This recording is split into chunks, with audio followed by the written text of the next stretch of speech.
একটা মানুষের যদি সর্দি হয়, জ্বর হয়, পায়ে ব্যথা, গায়ে ব্যথা, মাথায় ব্যথা, হাঁটুতে ব্যথা, 50টা রোগ হয়।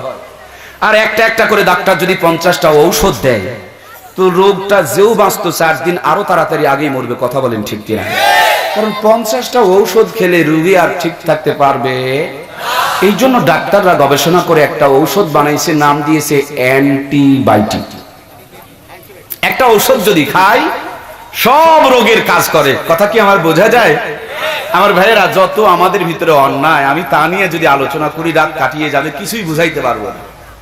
এই জন্য অ্যান্টিবায়োটিক নামের একটা কোরআনুল কারীমের আয়াত পড়েছি। আল্লাহ তাআলা এই আমাদেরকে ভালো করার জন্য 2টা ট্রিটমেন্টের কথা বলেছে, 2টা ঔষধের কথা বলেছে, 2টা সমাধানের কথা বলেছে। 2টা সমাধান আল্লাহ তাআলা দিয়েছেন এই আয়াতে কারিমার মধ্যে। 1 নম্বর সমাধান আল্লাহ তাআলা দিয়েছেন, ও দুনিয়ার মানুষ, তোমরা যদি সুখে থাকতে চাও, তোমরা যদি ভালো থাকতে চাও, তোমরা মরার পরে যদি জান্নাতে আসতে চাও, আর মরার আগে জান্নাতের নমুনা দেখতে চাও, 2টা কাজ করতে হবে। কয়টা ভাইরা?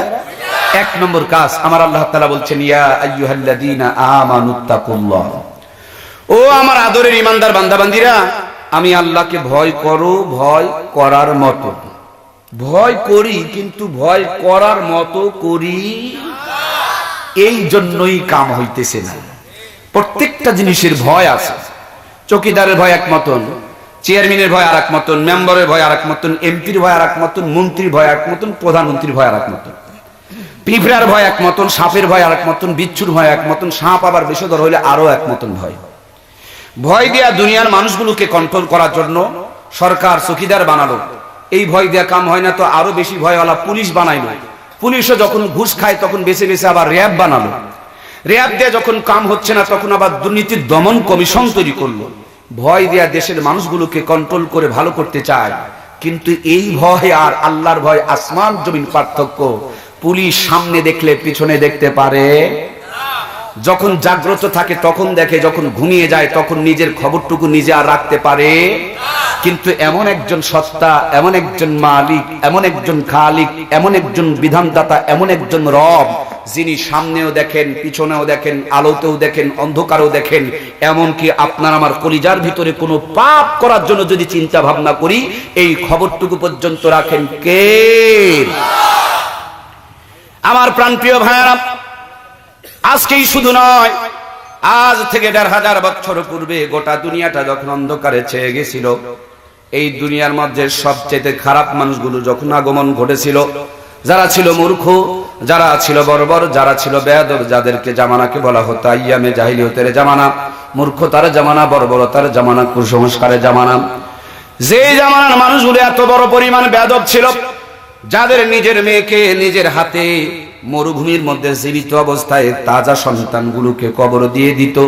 আল্লাহর ঘর খানায় কাবার ভিতরে ৩১৩টা মূর্তিকে তারা ঢুকিয়ে রেখে দিত। আমার কলিজার টুকরা প্রাণের ভাইয়েরা, এমন এক বেয়াদব, এমন এক অসভ্য জাতি সেই সমাজে বসবাস করত, যাদের কাছে খুন, ধর্ষণ, নারী নির্যাতন, মারামারি, কাটাকাটি এটাই বড় প্রত্যেক দিনের জন্য মামুলি এক কারবার ছিল। ওই খারাপ মানুষগুলোকে ভালো করার জন্য আল্লাহ তাআলা 2টা নিয়ামত দান করেছিলেন। সুবহানাল্লাহ। 2টা জিনিস দান করলেন খারাপ মানুষগুলোকে ভালো করার জন্য। আল্লাহ কয়টা? 2টা। 1 নম্বর নিয়ামত মুহাম্মদুর রাসূলুল্লাহ সাল্লাল্লাহু আলাইহি ওয়াসাল্লাম। নবীজি দুনিয়াতে আসবে, দুনিয়াকে আল্লাহ তাআলা সাজাইতে শুরু করে দিলেন। বিশ্ব নবী দুনিয়াতে আসবে, এখন বাবার কপালে আমার নবী, বাবার চেহারা চাঁদের চাইতে আলোকিত জ্বলতেছে, চাঁদের মতন। সুবহানাল্লাহ বলেন। এই দুনিয়ার ভিতরে আমরা যারা একটু দুষ্টু কোয়ালিটির ছেলে, বিভিন্ন মহিলা কলেজের গেটের সামনে যেমনি মেয়েদেরকে দেখার জন্য দাঁড়িয়ে দাঁড়িয়ে অপেক্ষা করি, আজ থেকে ১৫০০ বছর পূর্বে আমার নবীজির আব্বা এত সুন্দর ছিলেন। মক্কার মেয়েরা বিশ্ব নবীর আব্বার চাঁদময় নুরানি চেহারাটাকে এক নজর দেখার জন্য রাস্তার পাশে দাঁড়ায়া ঘন্টার পর ঘন্টা অপেক্ষা করতেন। সুবহানাল্লাহ। এর মধ্যে একজন মেয়ের নাম সবচেয়ে বেশি উল্লেখযোগ্য। সেই মেয়েটার নাম ছিল মরিয়ম। মরিয়ম নামে এই মেয়েটার আব্বা ছিল তাওরাত কিতাবের আলেম। তাদের বাড়িতে তাওরাত কিতাব ছিল, তিনি তাওরাত কিতাব পড়তে জানতেন। তাওরাত কিতাব পড়ে পড়ে দেখেন বিশ্বনবী দুনিয়াতে আগমন করবে, নবীজির আসার সময় হয়ে গেছে। এই নবীজির বাবা হবে মক্কার কুরাইশ বংশের ভিতর থেকে। আর কুরাইশ বংশের ভিতর থেকে যেই ছেলেটা বিশ্ব নবীর আব্বা হবেন তার নাম হবে আব্দুল্লাহ। তার চেহারা হবে এরকম, তার নাকগুলো হবে এরকম, তার ঠোঁটটা হবে এরকম। মরিয়ম দেখে দেখে কিতাবে মিলিয়ে দেখেন আব্দুল্লাহর চেহারার সঙ্গে এক চুল পরিমাণ কোনো গরমিল নাই। এই জন্য আব্দুল্লাহকে তিনি বেশি ভালোবাসতেন। বারবার হযরত আব্দুল্লাহকে বিয়ে করার জন্য তিনি প্রস্তাব দিতেন, কিন্তু কথায় আছে তকদিরে লিখন তো কেউ মিটাইতে পারে না। আমার ভাইয়েরা, নবীজির আব্বা মদিনাতে চলে গেলেন, আম্মা জান হযরতে আমিনার সঙ্গে বিয়ে হলো। বিয়ের পর যখন বিশ্ব নবীর আব্বা মদিনা থেকে মক্কায় ফিরে আসলেন, এখন আর চেহারার উজ্জ্বলতা নাই, চেহারার মধ্যে নূর নাই। যারা রাস্তার মধ্যে দাঁড়ায়া নবীজির আব্বাকে দেখার জন্য ঘন্টার পর ঘন্টা অপেক্ষা করত, তারা আর কেউ দেখে না পাগলের মতন। বিশেষ করে মরিয়ম নামক যে মেয়েটা সবচেয়ে বেশি ভালোবাসতেন, তিনি তো মাথা নিচু করে বইমুখ হয়ে পিছন দিকে দৌড় দিয়েছে। হযরত আব্দুল্লাহ ডাকতে বলে, মরিয়ম আরে আমাকে একটা নজর দেখার জন্য বড় তুমি পাগল হয়ে যেতে, কিন্তু আজকে কেন যেন তুমি আমাকে দেখে পালিয়ে যাইতেছো, ঘটনাটা কি? মরিয়ম ডাকতে বলে, আব্দুল্লাহ আমি সিঙ্গেল আব্দুল্লাহরে ভালোবাসতাম না, তোমার কপালে নূরে মোহাম্মদী দেখতে পেতাম, আমি তাওরাত কিতাব পড়ে তা মিলিয়ে দেখতাম। আজকে সিঙ্গেল আব্দুল্লাহ দেখা যায়, তোমার কপালের ভিতরে নূরে মোহাম্মদী আর নাই। আমি বুঝে ফেলে দিয়েছি তোমার বিয়ে হয়েছে, তোমার ভিতর থেকে ওই নূর ট্রান্সফার হয়ে গেছে, এই জন্য তোমার সাথে আমার আর কোনো সম্পর্ক নাই। আমার ভাইয়েরা, এই জগতের ভিতরে মায়েদের পেটে যখন সন্তান আসে, মায়েদের চেহারা বিবর্ণ হয়ে যায়, শরীরটা ফুলে যায়, হাত পা গুলো ফ্যাকাশা হয়ে যায়। কিন্তু হযরত আমিনার ক্ষেত্রে এমনটি অনুভব করা যায় নাই, বরঞ্চ সময় যত নিকটবর্তী হয়েছে চাঁদের মতন চেহারাটা যেন প্রস্ফুটিত হতে শুরু করেছে, গোলাপের মতন যেন চেহারাটা প্রস্ফুটিত হতে শুরু করেছে।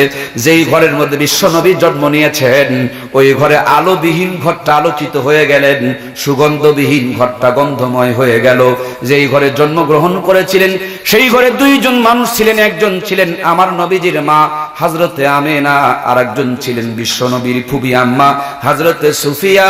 নবীজির ফুবি আম্মা হযরতে সুফিয়া বলেন, সুবহে সাদেকের টাইম বিশ্বনবী যখন দুনিয়াতে আগমন করেন, নবীজির আগমনের মুহূর্তে এমন একটা নূর, এমন একটা আলোর ঝলকানি আসলো, ওই আলোর ছাটা লেগে আমার চোখ দুটো বন্ধ হয়ে গেল। আমি চোখ ডলে ডলে তাকিয়ে দেখি আল্লাহর হাবিব দুনিয়াতে এসেছে, গোটা দুনিয়া আলোকিত হয়ে গেছে। ছোট্টবেলাতে বন্ধুদের সঙ্গে খেলার ময়দানে যেতেন, বন্ধুরা খেলাধুলায় ব্যস্ত থাকলেও হুজুর ভিন্ন হয়ে আলাদা হয়ে গালে হাত দিয়ে পাথরের উপরে বসে বসে ভাবতেন এই অশান্ত পরিবেশকে কেমনে শান্ত বানানো যায়, এই অশান্তির পৃথিবীকে কেমনে শান্তির একটা সন্ধান দেওয়া যায়। এই জন্য আপনার আমার কলিজার টুকরা প্রিয় নবী ছোট্টবেলাতেও খেলাধুলা বাদ দিয়া পাথরের উপরে বসে বসে শান্তির জন্য ফিকির করতেন। সুবহানাল্লাহ। আমার নবীজির বয়স বাড়তেছে, এখন বিশ্ব নবীর বয়স 11 বছর। এ যাবৎ পর্যন্ত কাবা শরীফের 10-12 সংস্কার হয়েছে। এর মধ্যে নবীজির বয়স যখন 11 বছর ছিল, তখন একবার বাইতুল্লাহ সংস্কার কাজ চলতেছিল। ছোট্ট ছোট্ট বাচ্চারা কাবা শরীফের পাথরগুলো বহন করে করে কাবার দিকে নিয়ে যায়। নবীজি অনেক বড় একটা পাথর মাথার মধ্যে তুলে নিয়ে বাইতুল্লাহর দিকে এগিয়ে যায়, কিন্তু নবীজির চাচা আবু তালেব তাকিয়ে দেখেন আমার ভাতিজা খালি মাথায় পাথর বহন করে, মাথার উপরে কোনো কাপড় নেই, কোনো প্রোডাকশন নাই।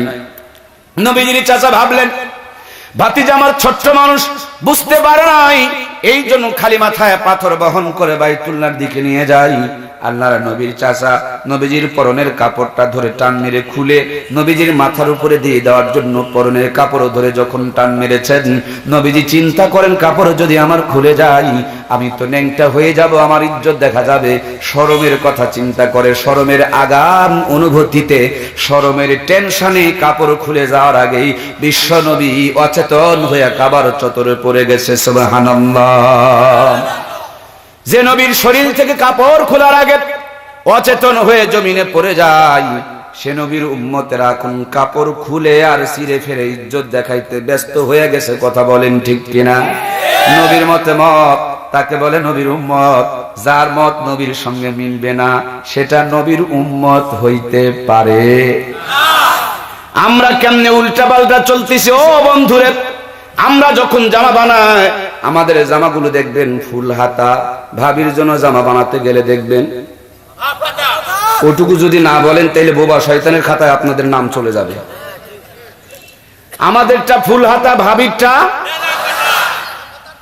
আমাদেরটা গলা পর্যন্ত ঢাকা, আমাদের বাড়ি আলীদের বুকের অর্ধেকটাই, আমাদের প্যান্টের ভিতরে শার্ট ঢুকায়া বেল দিয়া ইন করা। আমি হাসতে পারি না, কাশতেও পারি না, বসতেও পারি না। আমাকে যদি জিজ্ঞেস করা হয় কি আছে আপনার পেটের ভিতরে, এত যত্ন করে বেল দিয়া টাইট করে রেখে রাখলেন কেন, খোঁজ খবর নিয়ে দেখেন তেল আর চর্বি, নারী আর ভুঁড়ি, প্রসাব আর পায়খানা। কত বড় বোকার বোকা, নিজের পেটের পায়খানা গুলো যত্ন সহকারে রেখে দিয়েছে ঢাকা। আর পৃথিবীর শ্রেষ্ঠ নিয়ামত সন্তান যেই বেগমের পেটে জন্ম নিবে ওই কারখানা আর ফ্যাক্টরি রেখে দিয়েছি আমরা ফাঁকা। এই জন্য আমরা দুনিয়ার সবচেয়ে বড় বোকা। কথা বলেন ঠিক কিনা? বোকার স্বর্গে বসবাস করছি আমরা। যেই যত বোকা তার নাকি তত টেডাস বড়, সেই নাকি তত দামি আর ভদ্র। আরে বইয়ের ইজ্জত বের করে দেখার নাম যদি ভদ্রতা হয়, কুত্তাকে কি বলবা রে ভাই? কুত্তাকে আসল জায়গা বের করে দেখায় না, কথা কয় না। যে কয়েকজনের ভিতরে ভাইরাস আছে তারা চুপ করে থাকুক, আপনাদের যাদের ভাইরাস নাই তারা একটু হানা বলেন না রে ভাই। আজব কারবার। মানুষ আর কুকুরের মধ্যে পার্থক্য, মানুষ মান হুঁশ, মান হুঁশ, মান। যার ভিতরে হুঁশ আছে এইটা হলো মানুষ, আর যার ভিতরে হুঁশ নাই সেইটা মানুষ। জোরে বলেন মানুষ। কুত্তার ভিতরে হুঁশ নাই, এই জন্য পাছার নিঙ্গুর উপরে তুলে ইজ্জত দেখায়। আমার ভিতরে হুঁশ আছে, এই জন্য আমি আমার ইজ্জতকে ঢেকে রাখবো। এখন মানুষের ভিতর থেকে হুঁশ কমে কমে মানুষগুলো কুত্তা মার্কা হইতেছে, কাপড় ছিঁড়ে ফেরে ইজ্জত বের করে দেশের মানুষকে দেখাইতে শুরু করেছে। কথা বলেন ঠিক কিনা? মানুষ আর কুকুরে পার্থক্য, মানুষের হুঁশ আছে এই জন্য মানুষ বসে প্রসাব করবে। কথা ঠিক না ব্যাঠি? আর কুকুরের হুঁশ নাই, তার জন্য তার বসে প্রসাব করা দরকার। এখন মানুষে দেখি কুকুর মার্কা হয়ে গেল। এরকম দুই চারজন মনে হয় আছেন। কথা বলে না কেন? কথা বলে না কেন? তুমি মুসলমান, তোমার প্রসাবও করতে হবে সুন্নত তরিকায়। কথা বলেন ঠিক না ব্যাঠি? তুমি নাস্তিক কুত্তা বেয়াদবদের মতন মুসলমান হয়ে প্রসাব করতে পারো না। তোমার নবী প্রসাব করারও সুন্নত তরিকা তোমাকে জানিয়ে দিয়েছে। কথা বলুন ঠিক না ব্যাঠি? প্রসাবখানায় যাবেন, টয়লেটে যাবেন, বাথরুমে যাবেন, সেখানে যাওয়ারও সুন্নত তরিকা আছে। জুতা স্যান্ডেল পায়ে রাখতে হবে, মাথা ঢেকে রাখতে হবে, বাম পা দিয়ে ঢুকতে হবে, ডান পা দিয়ে বের হতে হবে, আগে পরে দোয়া করতে হবে সুন্নত তরিকায়। টিস্যু টয়লেট ব্যবহার করতে হবে, পানি খরচ করতে হবে সুন্নত তরিকায়। যদি টয়লেটটাও পরিষ্কার করেন, বাথরুমও করেন, তাহলে আল্লাহ তাআলা 15 পারা কোরআন পড়লে যেই সওয়াব, সমপরিমাণ সওয়াব আমলনামায় দান করে দিবে। সুবহানাল্লাহ। আমার কলিজার টুকরা প্রিয় ভাইয়েরা, রাস্তার পাশে দাঁড়ায়া কুকুরের মতন ছচ্ছর ছচ্ছর করে ছেড়ে দেয়। হুমাপুদির ফোঁটা পড়তেছে, স্যার আমার সামনের দিকে চলতেছে, নামাজের দাওয়াত দিলে এক কথায় অ্যান্সার দিয়ে দেয়, হুজুর কাপড় ঠিক নাই। আজরাইল আসলে কিন্তু উপায়, হুজুর আসলে তো বলে দিলেন কাপড় ঠিক নাই, আজরাইল আসলে কিন্তু কোনো উপায়। এতদিন পর্যন্ত দাঁড়িয়ে দাঁড়িয়ে প্রসাব করছে আর কাপড়টাকে নাপাক করে রাখছে। যেমনি মরে যায় তখন নাপাক কাপড়ে কি কবর দেয়? এইবার মরার পরে এই নাপাকটাকে পাক করার জন্য বড় হুজুরের দরকার পড়ে। বড় হুজুর কি তোর বাপের মেথর রে বেকুব? কথা বলে না? আমরা কি তোর বাপকে পাক করার জন্য আমরা লেখাপড়া করি নাকি? তোর বাপ দাঁড়িয়ে দাঁড়িয়ে প্রসাব করবার মরার পর আমাকে ধোয়ার জন্য রাখবি মানে? কথা বলেন না কেন? সুতরাং যে পবিত্র তারই গোসল দিলে কাজে লাগবে, অপবিত্র বেয়াদবকে মরার পরে পবিত্র বানায় কোনো কাজে লাগবে। মরার আগ পর্যন্ত দাড়ি তো রাখেই না, দাড়িওয়ালা লোকগুলোকে দেখতেও গান গায়ে মনে বড় জ্বালা রে। পাঞ্জাবিওয়ালা কি রে, তোর মনে কি হইল? পাঞ্জাবিওয়ালা দেখে জ্বালা হয় কেন? পাঞ্জাবিওয়ালা দাড়িওয়ালা টুপিওয়ালা দেখে আবু জেহেলের জ্বলত, তোর জ্বলে কেন রে ভাই? তুই কি এই জামানার নতুন আবু জেহেল হইলি না কি রে? সুতরাং এ জামানা লেটেস্ট মার আবু জাহেল যারা, তাদেরকে দাড়ি টুপি পাঞ্জাবিওয়ালা দেখলে ভিতরে জ্বলতে শুরু করে দেয়। কথা বলুন ঠিক কিনা? অল্প কিছুদিন আগে আমার ময়মনসিংহ মাহফিল, ভাবছিলাম যমুনা দিয়ে যদি যায়, নদী সেতু পার হতে অনেক সময় লেগে যাবে। যমুনা নদী নৌকা একটা ট্রলার ভাড়া করলাম, নৌকা পথে চলে যাব। নদীর মাঝখানে যাওয়ার পর ঝরঝর ঝরঝর করে নাক থেকে পানি পড়তে শুরু করে দিল। পরের দিন ডাক্তারের কাছে গেলাম, ধারাবাহিক প্রোগ্রাম নেওয়া আছে, অসুস্থ হয়ে গেলে বড় মুশকিল হয়ে যাবে। ডাক্তার আমাকে বলল, হুজুর আগে ছিল অ্যালার্জি, এখন মনে হয় ওই এই ধুলাবালি পেট নাকের মধ্যে ঢুকে রাত জেগে জেগে, আর গোস্ত মস্ত গরুর গোস্ত তো ফিরি ফিরি খান, কিনা তো আর লাগে না, আমার মনে হয় অ্যালার্জি বেড়ে বেড়ে এখন আপনার অ্যাজমা হয়েছে। ডাক্তার আমাকে বলছে, কি হয়েছে ভাই? অ্যাজমা হয়েছে। আমি বললাম, আজব কারবার, আমার অ্যাজমা হইলো, পরীক্ষা নাই নিরীক্ষা নাই, আপনি বলে দিলেন আর হয়ে গেল? বলে, হুজুর পরীক্ষা সব করা লাগে না, কিছু কিছু আলামত দেখেও বোঝা যায়। আমি বললাম, কেমনে আপনি বুঝলেন? তো উনি আমাকে ফর্মুলা বললেন, যখন অ্যালার্জি ছিল তখন পানিতে নামলে নাক থেকে পানি পড়তো, এখন অ্যালার্জি বেড়ে অ্যাজমা হয়েছে, এই নামা লাগে না, পানি দেখলেই পড়তে শুরু করছে। কথা বলেন ঠিক কিনা? আমার ভাইরা, ডাক্তার যদি ফর্মুলা বের করে আমার অ্যাজমা বলতে পারে, আমি একটা ফর্মুলা বলতেছি, দেখেন তো, যেই লোকগুলো মুসলমানের ঘরে জন্ম নিয়েছে তাদের প্রত্যেকের মাথায় টুপি থাকার দরকার আছে না নাই? তাদেরকে সুন্নতের দাড়ি রাখার দরকার আছে না নাই? সুন্নতের পোশাক পরার দরকার আছে না নাই? আসলে ও মুসলমান, তারও দাড়ি টুপি থাকার দরকার, অথচ দাড়ি তো রাখে না, দাড়িওয়ালা লোকগুলোকে দেখতেও পারে না, আবার গান গায় মনে বড় জ্বালারে পাঞ্জাবিওয়ালা। আমার মন কি বলছে জানেন? এর ঘরের মধ্যে সবসময় কটকটি চলে, আর কটকটির ভাইরাস ঢুকে ঢুকে ওর ভিতরে অ্যালার্জি নয়, এখন অ্যাজমা হইছে। ও গ্রামীণ ব্যাংকে বউ বন্ধক দিয়ে টাকা তুলে খায়, এই সুদের টাকা খাইয়া ওর অ্যালার্জি বেড়ে বেড়ে এখন অ্যাজমা হয়ে গেছে। কথা বলেন ঠিক? এই মুসলমান এখন দাঁড়িয়ে দাঁড়িয়ে প্রসাব করতে শুরু করে, সব সময় নাপাক, এই নাপাকটার অ্যালার্জি বেড়ে বেড়ে এখন অ্যাজমা হয়ে গেছে। সে তো আলেম হলো না, আলেমদেরকে দেখতে পারে না, আলেম দেখলে তার চুলকাইতে শুরু করে দেয়। এরকম অ্যালার্জিওয়ালা এলাকার ভিতরে আছে না নাই? এখন এই অ্যালার্জিওয়ালা যদি মরে যায়, হুজুরের ঘরে আবার চাপায় দেয়। আপনারা কি অ্যালার্জি, যদি দু চারজন অ্যালার্জিওয়ালা এখানে তো থাকতেও, এই অ্যালার্জিওয়ালাদেরকে কি অ্যালার্জি নিয়ে, অ্যাজমা নিয়ে কবরে দিবেন না অ্যালার্জি মুক্ত করার একটা পরিবেশ তৈরি করবেন? তো অ্যালার্জি মুক্ত করার কয়েকটা পরিবেশ আপনাকে আমি বলছি।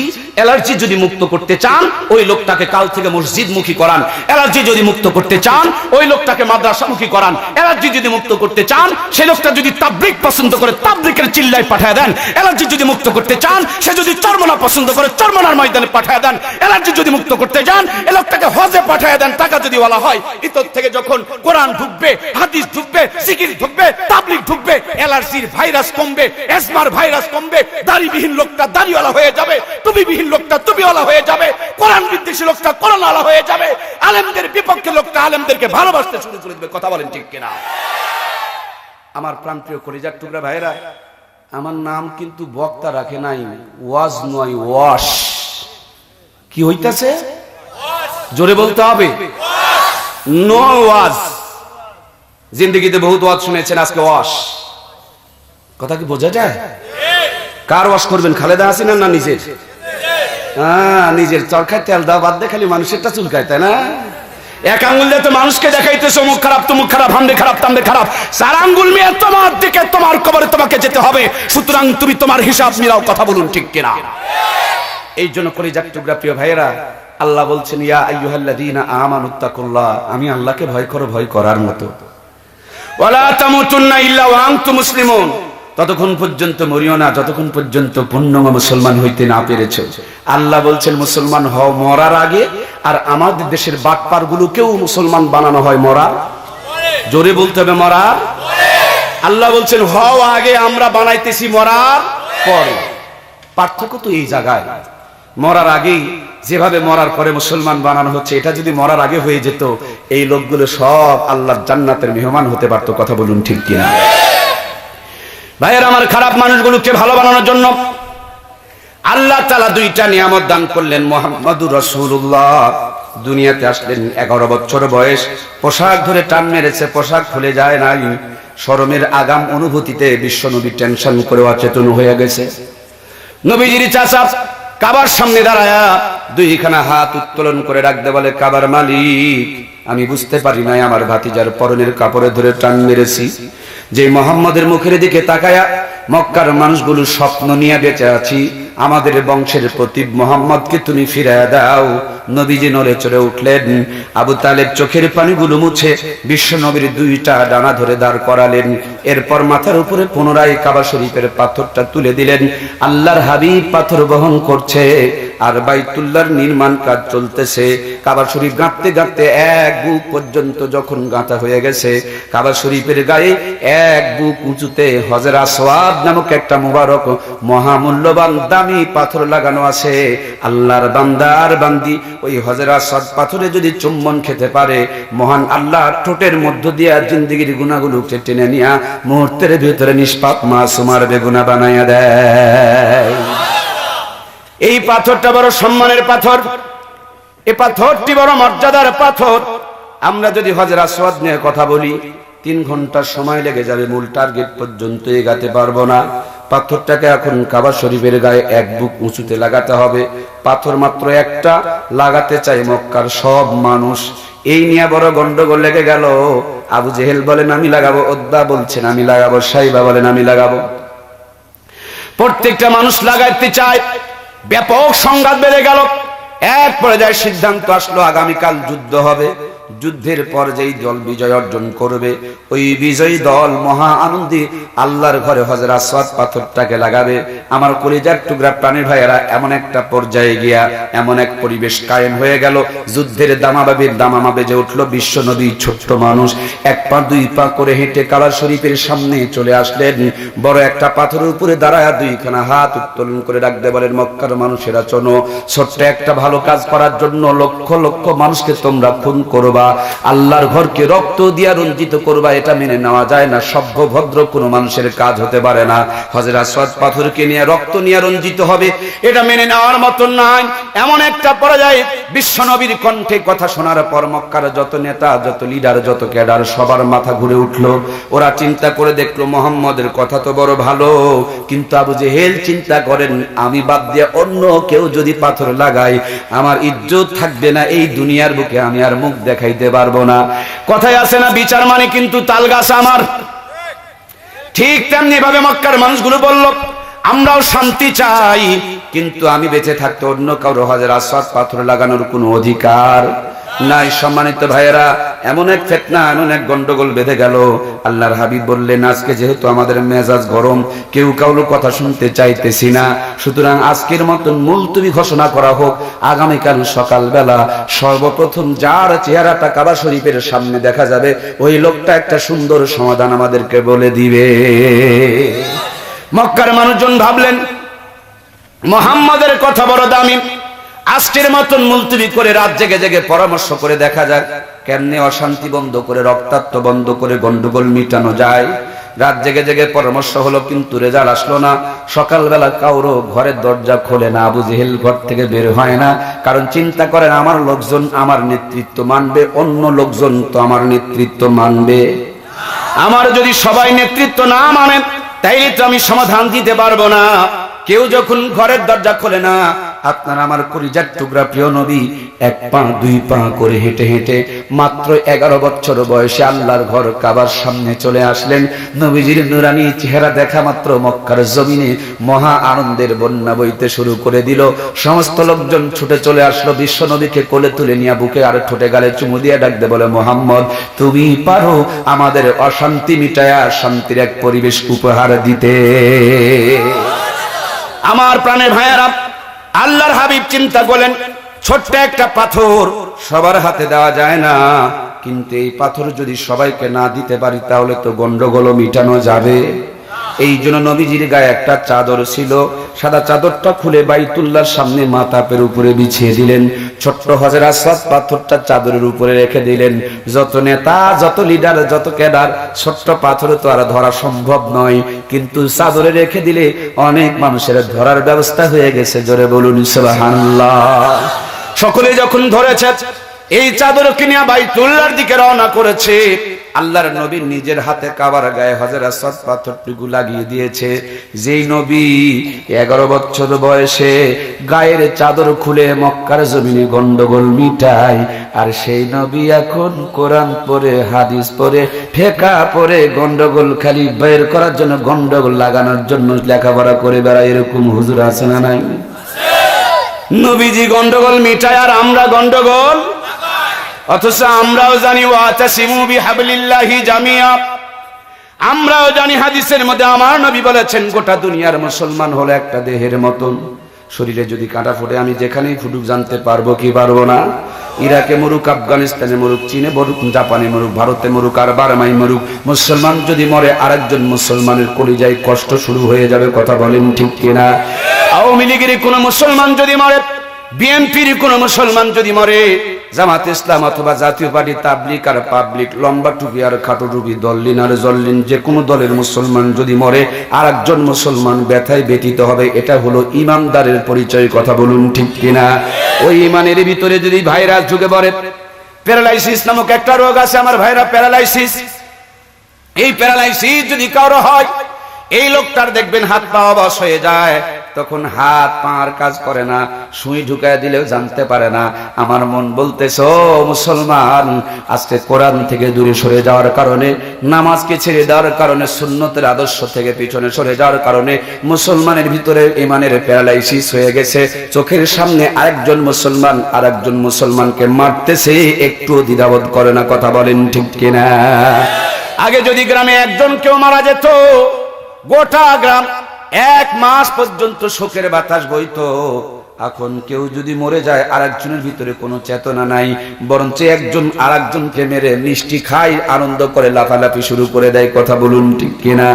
আমার প্রাণে ভাইয়ারা, একটুখানি কান লাগানো ও মুসলমান, আজ থেকে ১,৫০০ বছর পূর্বে আপনার আমার কলিজার টুকরা প্রাণের নবী ফর্মুলা বলে গেলেন, আর সেই নবীর ফর্মুলা নিয়ে তুমি আমি ঝগড়া আর ফিতনা বাঁধাইতে শুরু করে দিলাম। আমরা কোন মসজিদ ভেঙতে শুরু করে দিয়েছি। কেউ বলতেছে জোরে আমিন, আবার কেউ বলতেছে ধীরে আমিন। এরকম লোকজন আমাদের দেশে আছে না নাই?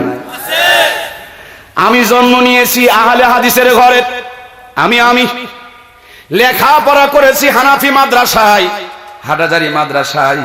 তাইলে আমার কি উপায় হবে? আমি এখন বুনা না সাঁতাল? আমার গায়ে তো আহলে হাদিসের রক্ত, আমার মাথায় তো হানাফির লেখাপড়া। আমার কি শাস্তি হবে আমি তো ভেবেই পাইতেছি না। আমার ভাইয়েরা, আমাকে আল্লাহ তাআলা ৮ বার সোনার মক্কা মদিনায় নিয়েছেন, যেখানে ইসলামের প্রাণ কেন্দ্র। সেখানে গিয়ে দেখেছি এশারের ইমাম যদি দল্লিন বলে, মাগরিবের ইমাম বলতেছে জল্লিন। এশারের ইমাম যদি জোরে আমিন বলে, মাগরিবের ইমাম বলতেছে ধীরে আমিন। এই নিয়ে আবার হুজুররা গুতাগুতি করে, হাত কে কোথায় বাঁধছে, কে কোথায় বাঁধছে। নিচেও বাঁধা নেওয়ালা আছে, উপরেও বাঁধ নেওয়ালা আছে। কথা বলেন ঠিক কিনা? আমি আল্লাহর ঘরে গিয়ে দেখেছি, ডান দিকে লোকটা যদি বুকে হাত বাঁধে, বাম দিকে লোকটা দেখতেছি নাভিতে হাত বাঁধে, পিছনে লোকটা দেখি হাত বাঁধেই নাই, হাত ছেড়ে দিয়ে নামাজ পড়ে। সেখানে যদি ৩ তরিকায় নামাজ হয়, আমার দেশে গন্ডগোল করার কারো অধিকার। ফিতনাবাজ হুজুররা যে কি রাগ হবে আমার উপরে। ও খালি গন্ডগোল লাগাইতে আসে, ও কোনো ভালো কথা শোনাইতে আসে। আমাদের দেশে কিছু জালিয়াত মার্কা হুজুর আছে, খালি দেখবেন জাল আর জয়ীফ, জাল আর জয়ীফ, জাল আর জয়ীফ। ওর মুখে জাল জয়ীফ ছাড়া আর কিছু বের হয়। কষ্ট হইতেছে? জাল জয়ীফের কেউ মুরিদ আছেন নাকি? আবার জাল জয়ীফ, জাল জয়ীফ বুঝতেছেন তো? এই নামগুলো বলতে আমার লজ্জা হয়, আমার ঘৃণা হয়। এলা মুসলমান নামের কলঙ্ক। তুমি জাল জয়ীফ বলে বলে মসজিদ ভাঙতে শুরু করো, তুমি জাল জয়ীফ বলে বলে গন্ডগোল লাগাইতে শুরু করো, তুমি জাল জয়ীফ লোকে বলে বলে ফিতনা লাগাইতে শুরু করে দাও।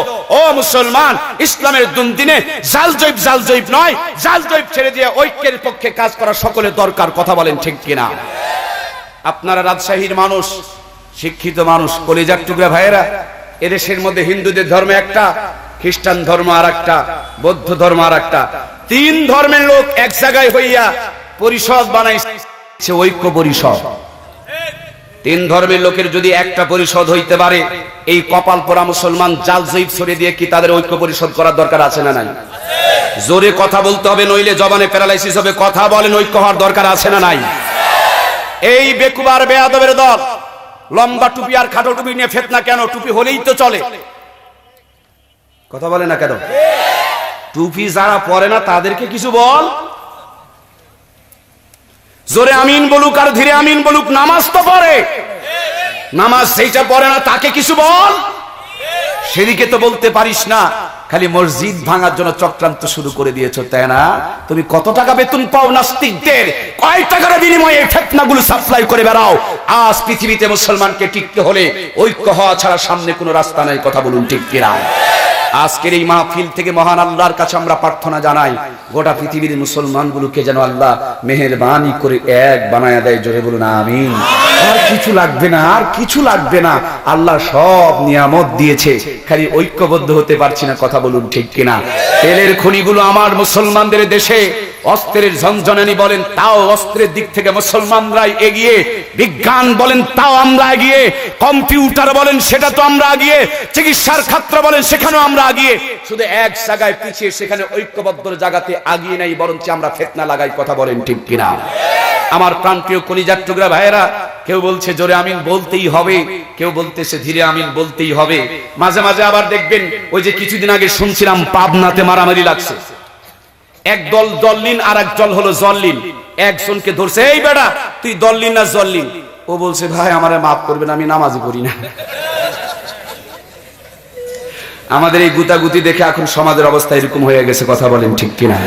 আসেন তো জোরে আমিন আর ধীরে আমিন নিয়ে কি একটু আপোষ করা যায় না? কথা বলেন কি আছে যায় না? জোরে আমিন যারা বলি, অবশ্যই আপনাদেরটা ঠিক আছে, যেহেতু আমার শরীরের ভিতরে আহলে হাদিসের রক্ত, আমি এই রক্তকে অমর্যাদা করতে চাই না। আহলে হাদিসের ভিতরে কবর পূজা নাই, আহলে হাদিসের ভিতরে পীর পূজা নাই, আহলে হাদিসের ভিতরে মাজার পিতা নয়। তার মানে আহলে হাদিস মানে খালি জাল জৈব বলে বেড়াবে, এটাও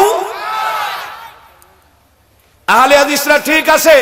জোরে আমিন বলতেছেন, এটাকে আমি সাপোর্ট করি, কিন্তু জোরে আমিনওয়ালা ভাইয়েরা সমাজের শান্তির জন্য একটু আওয়াজটা কমাও না, মাত্র একটু সাউন্ড কমাও। ও ধীরে আমিনওয়ালা ভাইয়েরা, তোমরা ধীরে বললেও আল্লাহ শুনতে পায়, কিন্তু একটু শান্তির জন্য, ঐক্যের জন্য যারা তোমরা ধীরে বলো তোমরা একটু বাড়াও, আর জোরে যারা বলো তোমরা একটু বাস বাস বলেন বলেন বলেন। আপোষ হইল কিনা? জোরে বলেন হইল কিনা? এবার আপোষ যখন হয়ে যাবে, নাস্তিকদের মুখে ছাই পড়ে যাবে। কথা বলেন ঠিক কিনা? মুসলমান তখন চিন্তা করবে, কি রে, ছেলে মানুষ ব্যাংকে গেলে টাকা নাই, মেয়ে মানুষকে বন্ধক নিয়ে টাকা দেয়। যতগুলো এনজিও আছে আমাদের দেশে, কথা কি বোঝা যায়? ছেলে মানুষকে টাকা দেয় না, মেয়ে মানুষ বন্ধক নিয়ে টাকা দেয়। কেন? আমরা কি তাদের পাকা ধানে মই দিছি? অথচ সুদের সবচেয়ে বড় মহাজন, সুদের মহাজনটা মেয়ে মানুষ না ছেলে মানুষ? কথা কয় না কে রে? আল্লাহ রে, মহাজন হইল আমাদের দলের, আর টাকা পায় মায়েরা। আমরা গেলে টাকা নাই, মেয়ে গেলে টাকা দেয়। এই বন্ধক নেওয়ার ব্যবস্থাটা চালু করলো কে রে ভাই? এখানে খুব খেয়াল করে দেখেন, ওরা আমাদেরকে মসজিদে মারামারি লাগিয়ে দিয়েছে, আর ভিতরে সুদ ঘুষের ব্যবসা চালু করে দিয়ে মা বোনগুলোকে রাস্তায় নামিয়েছে বেপর্দা করে। কথা বলেন ঠিক কিনা? আজ আমাদের রক্তকে নাপাক করে দিয়েছে। আজ আমাদের ঘরের ভিতরে পর্যন্ত নানান ভাবে নাস্তিকতার পরিবেশ কায়েম হয়ে গেছে। আজ মুসলমানের মেয়েরা রাস্তায় নামে পড়ে, এই মেয়েরা তার ইজ্জত শরম সব লুণ্ঠিত করে ফেলে দিতেছে। এই জন্য বাংলার জমিনে আযাব আর গজব আসতে শুরু করেছে। কথা বলুন ঠিক কিনা? গত কয়েকদিন আগে কালবৈশাখ আসার আগেই কালবৈশাখ সবল মেরে চলে গেল আমার দেশকে। কথা বলেন ঠিক কিনা? আমি অনেকদিন আগে আপনাদের এখানে শহীদদের স্মরণে অনেক বড় একটা মাহফিল করা হতো, পহেলা বৈশাখের আগের দিন আমি এসেছিলাম। পরের দিন আমার ঠাকুরগা মাহফিল। রাস্তায় যেতে দেখতেছি বৈশাখ পালন করার জন্য যেই পরিমাণ রং মাখছে, রাস্তায় চলা যায় না। এই রঙের যন্ত্রণা আমার কলিজার টুকরা প্রাণের ভাইয়েরা, আমি অবাক হয়ে গেলাম, এই বৈশাখটা কি আমি তো বুঝলাম না। এরা রাস্তায় দাঁড়িয়ে বলছে, এসো হে বৈশাখ, এসো এসো। বৈশাখ কি আমার মায়ের ভাতা? ও মন খারাপ করলেন? আমি জানি, জেনে শুনে আমি বলছি, কে বৈশাখ? বৈশাখ কে? তুই কাকে ডাকতেছিস এসো হে বৈশাখ এসো বলে?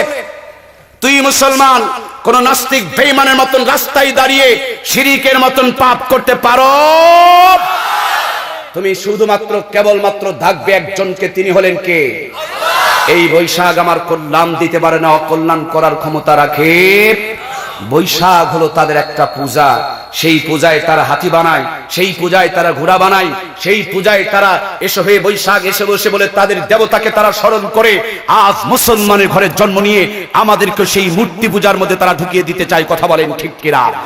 গত কয়েকদিন আগে একজন হিন্দু ভাই তার স্ট্যাটাসের মধ্যে বলেছে, ও মুসলমানের বেহায়া মেয়েরা, ও মুসলমানের লটি মেয়েরা, তোমরা কেন আমাদের পূজার মণ্ডপে মাথায় হিজাব পরে আমাদের পূজা দিতে কষ্ট দাও, আমাদের পূজাতে বাধা সৃষ্টি করো? তোমাদের কোনোদিন তো মাহফিলে আমরা যাই না, ঈদের ময়দানে যাই না, তারাবির নামাজে যাই না, তোমরা কেন কপাল পোড়া আমাদের মন্দিরে এসে ভিড় বানাও? সেখানে আমাদের উত্তর দেওয়ার মতন কোনো ভাষা থাকে না। কথা বলেন ঠিক কিনা? আজ আমার ভাবতে বড় কষ্ট হয়, এই মুসলমান এখন নির্বাচনে যেন পাশ করে তার জন্য মন্দিরে গিয়া পূজাও করে। আল্লাহর বান্দাবান্দিরা ভয় করতে হবে কাকে? আল্লাহর ভয় যদি থাকে আমরা কি এরকম পাপ করতে পারতাম? কেন আজকে বৈশাখের আসার আগেই পাথর, কেন ঝড়, কেন আবহাওয়াগুলো গরম উত্তপ্ত হয়ে যাচ্ছে? এর পিছনে একটাই মাত্র কারণ, আমরা আল্লাহর হুকুম ছেড়ে নাফরমানিতে লিপ্ত হয়েছি। কথা বলুন ঠিক কিনা? যেই দিন পাথর হয়েছিল, আপনাদের দিকে কি পাথর হয়েছিল? আমাদের ওদিকে পাথর হয়েছে সেই দিন আমার বগুড়া মাহফিল। এতটা পরিমাণ পাথর হয়েছে, অর্ধ হাত পর্যন্ত উঁচু হয়ে পাথর জমে গেছে। গত কিছুদিন আগে খুলনায় মাহফিল করতে গিয়া শুনলাম এক একটা পাথরের ওজন অর্ধ মনের উপরে। আমার কলিজার টুকরা ভাইয়েরা, কিছুদিন আগে জানতে পারলাম ওই চলন বিল নাকি কোন বিলের ভিতরে বিল ফেটে বড় সার হয়ে গেছে অনেক নিচু পর্যন্ত। আরো কিছুদিন আগে আমার দেশে আগুন লাগছিল, আগুন, ফায়ার সার্ভিস, বিমান বাহিনী, সেনাবাহিনী সব পানি ঢালে, যে আগুন পানি দিলে নিভে যায়, কিন্তু সে আগুন আমাদেরকে জানিয়ে দিল পানি দিয়েও নিভানোর তোমাদের ক্ষমতা। আগুনের যদি ক্ষমতা থাকতো হযরত ইব্রাহিমকে ডুবায় পুড়ে মারতে পারত। আবার আগুনের ক্ষমতা আছে বলে আবার জানায় দিল পানি দিলেই শুধু নয়, আমি আগুন আর পানি মানি না, আমি মানি আমার আল্লাহর হুকুম। এই পাপের ফসল আগুন জ্বলতে শুরু করেছে। কথা বলেন ঠিক কিনা? অল্প কিছুদিন আগে আমার দেশের সাগরের উপকূলীয় এলাকাগুলো আইলার পানিতে এসে গ্রাস হয়ে গেল। 2 মানুষ 3 মানুষ পানি চলে আসলো। সরকার পরবর্তীতে পদক্ষেপ নিল, ভালো করে বাঁধ দিতে হবে যাতে করে পানি আসতে না পারে। সরকার যেই পরিমাণ উঁচু করে বাঁধ দেওয়ার ক্ষমতা রাখে, তার চাইতে বেশি পানি দেওয়ার ক্ষমতা আমার আল্লাহর আছে না নাই? অল্প কিছুদিন আগে আমরা তো নামাজ পড়তে উঠি না, ঘুম ভাঙতে চায় না, কিন্তু একদিন ঘুম ভাঙায়া দিয়েছিল ফজরের টাইমে ভূমিকম্প হইয়া। কথা বলেন ঠিক কিনা? সাংবাদিকরা বড় বড় বুদ্ধিজীবীদেরকে ডাকলেন আর বললেন দেশের অবস্থা কি? ওরা বলে দেশের অবস্থা মোটেও ভালো না। যেইভাবে ভূমিকম্প হইতেছে, এই ভূমিকম্পের মাত্রা যদি আর 6 পরিমাণ বেড়ে যেত, তাহলে গোটা দেশের সব বিল্ডিং গুলো ভেঙে মৃত্যু নগরীতে রূপান্তরিত হয়ে যেত। সাংবাদিকরা চমকে উঠে বললেন, স্যার তাইলে আমাদের বাঁচার উপায় কি? বলবো ভাই, ভূমিকম্প আমাদের দেশেও তো আসতে, বাঁচার দরকার আছে না নাই? আগামী দিনে যারা বিল্ডিং বানাতে চান তাদের জন্য কাজে লাগবে। আমার কথাগুলো শোনেন। সাংবাদিকদের সামনে আমাদের টাকুমাথা বুদ্ধিজীবী বড় ভাইয়েরা পরামর্শ দিল, যেখানে তোমরা বিল্ডিং বানাবা সেখানে মাটির নিয়াত পরীক্ষা করবা, স্তর পরীক্ষা করবা, পানি পরীক্ষা করবা। এই পরীক্ষা নিরীক্ষা করে নিচের থেকে পাইপিং করে ঢালাই দিয়া বিল্ডিং তুলবা। এই বিল্ডিং এর রডের মান, সিমেন্টের মান, ইটের মান, বালুর মানকে বাড়াইতে হবে। অনেক পরামর্শ দিল, দিতে দিতে এক পর্যায়ে গিয়া বলল, আরো যদি অত্যাধুনিক বিল্ডিং বানাতে চাও তাহলে প্লাস্টিক আর রবার দিয়া বিল্ডিং বানাতে শুরু করে দাও। প্লাস্টিক এবং রবার দিয়া। প্লাস্টিক হলে ওজন কম হবে, রবার হলে ঝুঁকবে মগর ভাঙবে। কি সুন্দর মাথায় বুদ্ধি দিয়েছেন আল্লাহ। কিন্তু ওই সুন্দর মাথার ভিতরে যদি আল্লাহর কোরআনের সফটওয়্যারটুকু থাকতো, আসল ব্যারামটা ধরা পড়ে যেত। কথা বলুন ঠিক কিনা? আমি আমার টাকুমাথা ভাইদেরকে বলতে চাই, তুমি যদি রডের মান বানায়া, সিমেন্টের মান বাড়ায়া, ইটের মান বাড়ায়া ভূমিকম্প নিরোধক বিল্ডিং বানাতে পারো, তুমি যদি প্লাস্টিক আর রবার দিয়া বিল্ডিং বানাতে পারো, তোমার ওই বিল্ডিং কে আকাশের মধ্যে উড়ানোর মতন ক্ষমতা আমার আল্লাহর আছে না নাই? শুধু বিল্ডিং আর ইটের মান, সিমেন্টের মান বাড়িয়ে লাভ হবে না, প্রত্যেকটা মুসলমানের ইমানের মান বাড়াতে হবে। কথা বলুন ঠিক কিনা?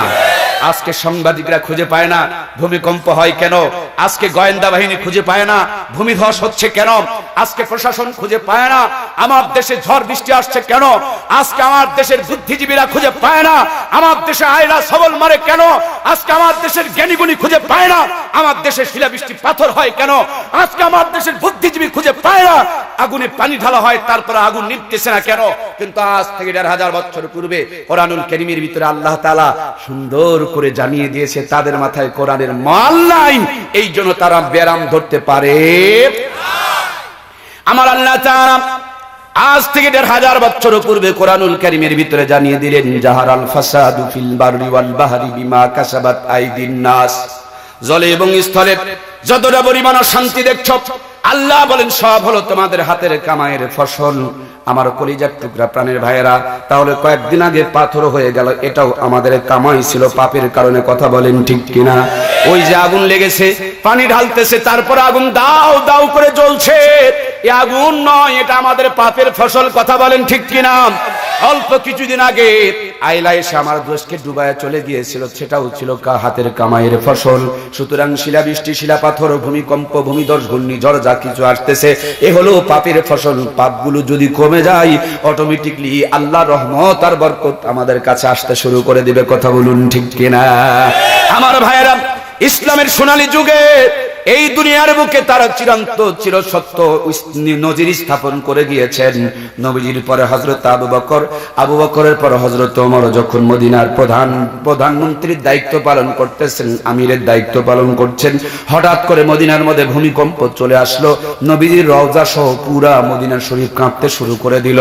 হযরত ওমরের হাতে একটা লাঠি ছিল, এই লাঠি দিয়া মদিনার মাটিকে ধমক দিয়ে বলে, মদিনার মাটি, তোমার বুকে বিশ্ব নবী ঘুমিয়ে আছে আর তুমি কাঁপাকাঁপি করো, তোমার লজ্জা লাগে না, শরম লাগে না? হযরত ওমরের লাঠির ধমকে মদিনার ভূমিকম্প বন্ধ হয়ে গেছে। ইমাম গাজ্জালি তার কিতাবে উল্লেখ করেছেন, ওমরের ধমকে মক্কা মদিনার ভূমিকম্প বন্ধ হয়েছে। কিয়ামতের পূর্বে হযরত ইসরাফিল সিংহাতে ফুঁক দেওয়ার আগে মাত্র ৩ বার ভূমিকম্প আসবে, এর পূর্বে আর কোনোদিন ভূমিকম্প আসবে না। সুবহানাল্লাহ, একটু জোরে বলা যায় না? আমার মহব্বতের ভাইয়েরা, হযরত ওমর বসা উহুদ পাহাড়ের পাশে ঘূর্ণিঝড় এসেছে, বিকট শব্দ হইতেছে। তিনি মসজিদে নববী থেকে বের হয়ে আসলেন, তাকিয়ে দেখেন উহুদ পাহাড়ের পাশে ঘূর্ণিঝড়ের বিকট আওয়াজ শোনা যায়। লাঠি দিয়ে ইশারা করলেন, ঘূর্ণিঝড়কে নিষেধ করে দিলেন, মদিনার ভিতরে প্রবেশ করবা না, যেখানে উৎপত্তি হয়েছে সেখানেই তুমি শেষ হয়ে যাও। ওমরের লাঠির ইশারায় ঘূর্ণিঝড় মুহূর্তের ভিতরে জায়গাতে মিটিয়ে গেল। জোরে বলেন সুবহানাল্লাহ।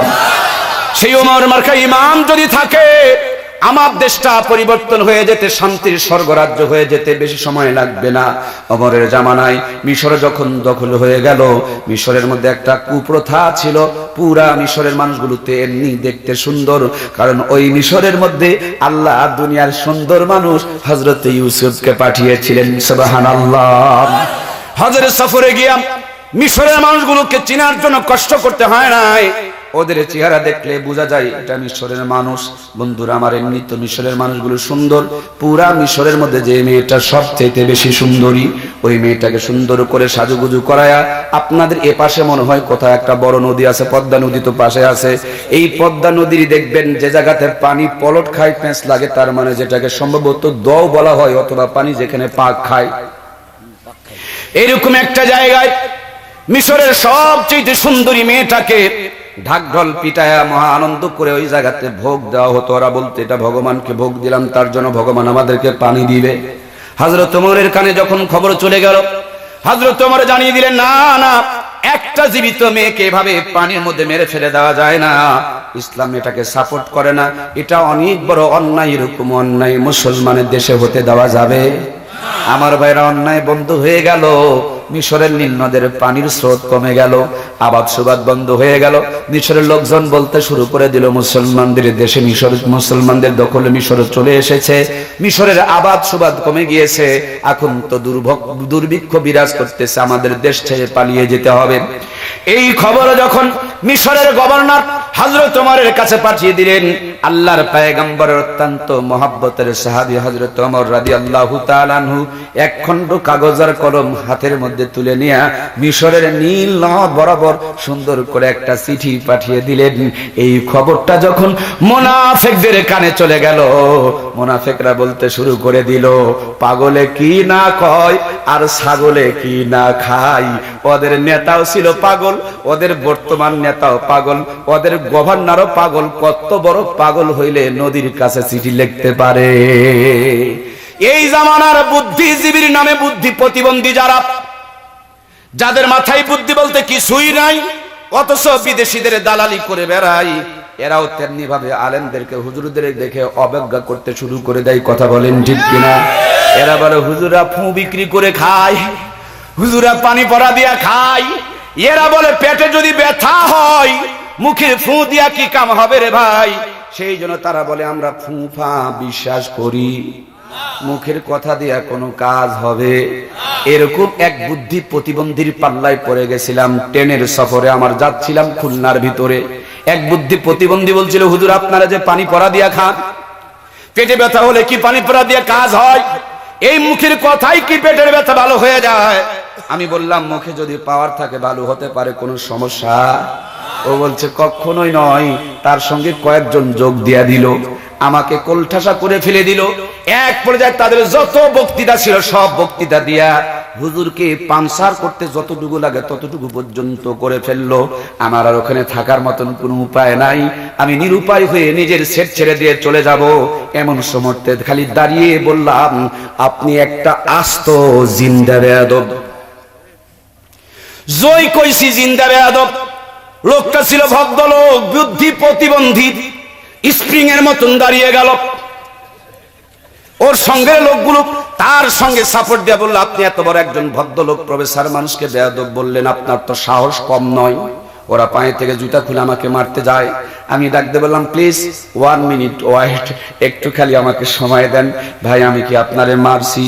বলে না, আপনি তো মারেন নাই, কিন্তু মারের উপর দিয়া বলছেন। আপনি না কয়েক মিনিটে বললেন মুখের কথা দিয়া কোনো কাম হয়? আমি তো খালি ওই কথাই কইছি নাকি? এই আমি কি মারছি না কথা কইছি? কথা বলে না কেন? ওরা বলে মুখের কথা দিয়ে কাম হয় না। আমি দেখা দিলাম মুখের কথা স্প্রিং এর চাইতে জোরে লাফায়া দাঁড় করাইতে পারে। কথা বলেন ঠিক কিনা? একটা দিয়ে দাঁড়িয়ে গেছেন, কপাল আপনাদের ভালো। আরো 3টা যদি কইতাম তাইলে তো আকাশের ট্রেনের ছাদ ফাঁক করে আকাশে উঠতে শুরু করতেন। কথা বলেন ঠিক কিনা? এবার মুখটা কচু করে সিটের মধ্যে বসে গেল।